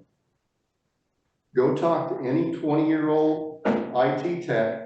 The young guys are shaking their heads. You're talking diesel, you're talking sticks and rocks. These guys know. There's a ton out there that you can use that would be great for this town to get you over a bunch of humps. But we're not going to do it. I mean, you're public. This is a public forum. I'm sorry. It's on YouTube. It can be wherever you want. The moment you try to stop it, block it, whatever, you've fallen into their trap. And you won't get out. The town here has, what, 600 residents? 15 years ago, the average age was 48. Average age right now is 59. And in 10 years, the average age is 65. Who's going to pay for this? I understand people loved it 10 years ago, 15 years ago, because they were all 48 years old. You all had little kids. We don't anymore. Your tax base, unless you do something, unless we do something, is dropping and dropping significantly. The people you need to be planning for are not the ones that wanted this 10 years ago. It's who's going to move here in 10 years when they look at this tax base and they say, oh, hell no. This costs way too much. My taxes went through the roof. You know, to the point that we're hanging on, but it's like, you gotta be kidding me. Now, if you want, just like a number of the folks have said, fill that thing in. This is called what? It's just it's false fallacy here that because we sunk so much money into it, it's going to be worth it later. It isn't. You need to cut your losses. If it comes by later on, maybe you can take big sales, maybe somebody can get around here, we'll fill it in, we'll do whatever it is. But to obligate that much money for future residences for 102 taxpayers that you'll have, you know, that's what you're looking at. Thank you. On the other public comment in the room. Go ahead. Crystal Baker, County Thank you. Cathlamet. I was really hoping you guys were gonna touch on the tree, because honestly, a lot of people got burned because of that tree. A lot of people loved that pathway. I loved it. I really miss being able to go down there and walk it. Now we just go across the bridge to the marina and back. Not near as fun. We all miss that path more than we care about the park at this point. So, and the tree wasn't even talked about so that we could get our path back. I want to go back to walking it. But you guys took that away from us, and now you're gonna go, we want to still do the park. At this point, fill it in, put some grass over it, and then add to it later. Just having a grass field there would be amazing. All that other stuff is a luxury that if we're looking at budget issues with the pool, or having to find other ways to raise taxes for the pool, that means that we're not financially able to take care of the current things that we have, AKA the pool, Erickson Park, our library. We have obligations. You guys are adding another one that takes from our reserves and is going up in price and will probably be at least 10% above what you guys are looking at now, because the cost is gonna go up. And there's always things, you always give a 10% cushion, so that's another 50,000, if not more. Well, I mean, if you're doing it on the whole thing, it's actually like 120,000. So honestly, a lot of us, before we even think about talking about what we're doing with the park, we want our trail back. We want to enjoy our trail again. We want the tree open so we can get around it. Nobody had issues with it before tripping. And if that's a money thing, again, that's another financial thing above and beyond a park, the maintenance of our town to begin with. So please figure out with the tree, let us know. We do care still. I want to know. Want to go back to walking. Yep. Thank you, Crystal. Are there any other comments in the room? Go ahead, please. Rebecca Bird, South Cathlamet. I just kind of want to, back with what they say, I don't think the park at this point is worth the money. Clearing it, setting it where we could walk and let it come up and be built organically, like some of us have to do in our homes, save the money to build a porch or save the money to fix our underlayment or whatever we need to do. I think that's what needs to be done. Looking at $1 million to build a park is ridiculous. Thank you. Any other comments in the room? Public comments. If not, comments on Zoom. Marty, you have your hand up. I do. Thank you. Marty Bavutis from Puget Island. Just some observances from this evening's meeting. I will talk about Waterfront Park. We all have heard a lot of things about Waterfront Park, Scrap Waterfront Park. Councilwoman Hendrickson, when she brought that up earlier on in the meeting and asked the actual question that needed to be asked is, how far in are we? And the answer was $235,000. So the question becomes, are we going to spend more than that to finish the park? Or do we spend that and call it done? I'd like to see the council just stop asking questions about, can we move this out and can we move that out? I don't think you have much movement at all. The grant was given to us based on what we promised to give them, the ROC. So it's set. So either get together and figure out whether you're going to do this or whether you're not, and put it to a vote and figure out what it is you want, all of you together. And I also I'm not appreciating the mayor's demeanor this evening. I can see why maybe now you wanted YouTube gone, sir. Not a good look on you. I've been watching you for a few weeks now with your arms crossed and your stern language to us, trying to tell us what we can and can't do and how we can and cannot speak. It's tough to be a constituent of yours. And so I want someone to keep it together over there. And Waterfront Park being number one, because Councilwoman Waller, you have some really great questions and you need answers that are clear, very clear to you, because there's an understanding that you're not getting, and I can feel your frustration. And I would love for Sarah to help her understand exactly where she is with her Waterfront Park. She wants to be able to work this out, and I want her to have that opportunity. Again, Ms. Hendrickson, thank you for once again flagging the point that this may not be for us right now. I don't have the fix. Some people think they have fixes and fillets, and I just wanted the bleeding to stop along with you, Councilwoman. Thank you very much. Good night.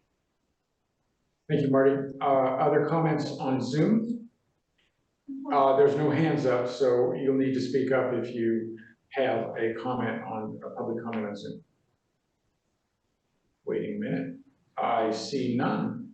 So we will conclude the public comment portion and go to reports and discussion. Staff reports. Sarah, anything else to add? I don't have anything, but I already scheduled a meeting with Waller, so we'll Okay. get that taken care of. That's terrific. And this is not, I should add, this is not the monthly meeting where the major staff reports are provided. That's the second meeting of the month where the major staff reports are provided. But Jackie, you have anything to add? Okay. Town attorney, Fred? No. Okay. And the mayor's report is only that I'm working with staff and department heads on my final state of the town report, and hopefully I'll have that by the end of this month. And I'm trying to think, I don't think I have anything else to add, so we'll go to council reports. Councilor Stowe. I have nothing to report. I will be attending the air quality meeting, which I've been doing for several years. I will be coming here on this Thursday. Okay, thank you. Councilor Chamberlain? Nothing from me. Okay, Councilor Baker? Nothing. Councilor Hendrickson? Comment versus report? Either one you like. Either one you like. Whatever you like. My comment is, as people approach me and ask me questions, and they're really, really good questions, particularly about this consolidation issue. And these are very intelligent people that have been in town a lot longer than I have, so I must have learned something here on this council. But the questions are, what's the town gonna do if they lose their income from the utilities? You know, we're all talking about the park and these issues that we have. At the same time, we're gonna relinquish, you know, the utilities and it's great, you know, income. We all know what our utility bills are. Again, so I just don't know how to get the word out here because they're separate monies. The utilities money cannot be used on governmental services. I think that, and this is my personal opinion, could be totally wrong on this, but it's my feelings, that when we added the sewer to our utilities, when it came down to our governmental services and our utilities, I think it was kind of a natural flow of how things went when we proportioned this much salary of this worker to utilities and this one. And the flow just kept going back and forth. It's the only thing I can come to when I've been trying to troubleshoot why is the town short when we don't have the utilities if we can't commingle the funds. And I think it's been a natural thing. I don't think Sarah or the mayor or the council, I don't think anyone's intentionally done this. I know damn well it's not news to a lot of people that really know what they're doing, but because of the consolidation, this has come to light. And so it's not like the town's already all of a sudden had these financial issues. But these financial issues are real. This consolidation issue is serious. Everybody has to put their big boy pants on and take care of this town and our needs. And I see Councilmember Waller is just expending, I mean, I don't know when she sleeps. I know she doesn't eat.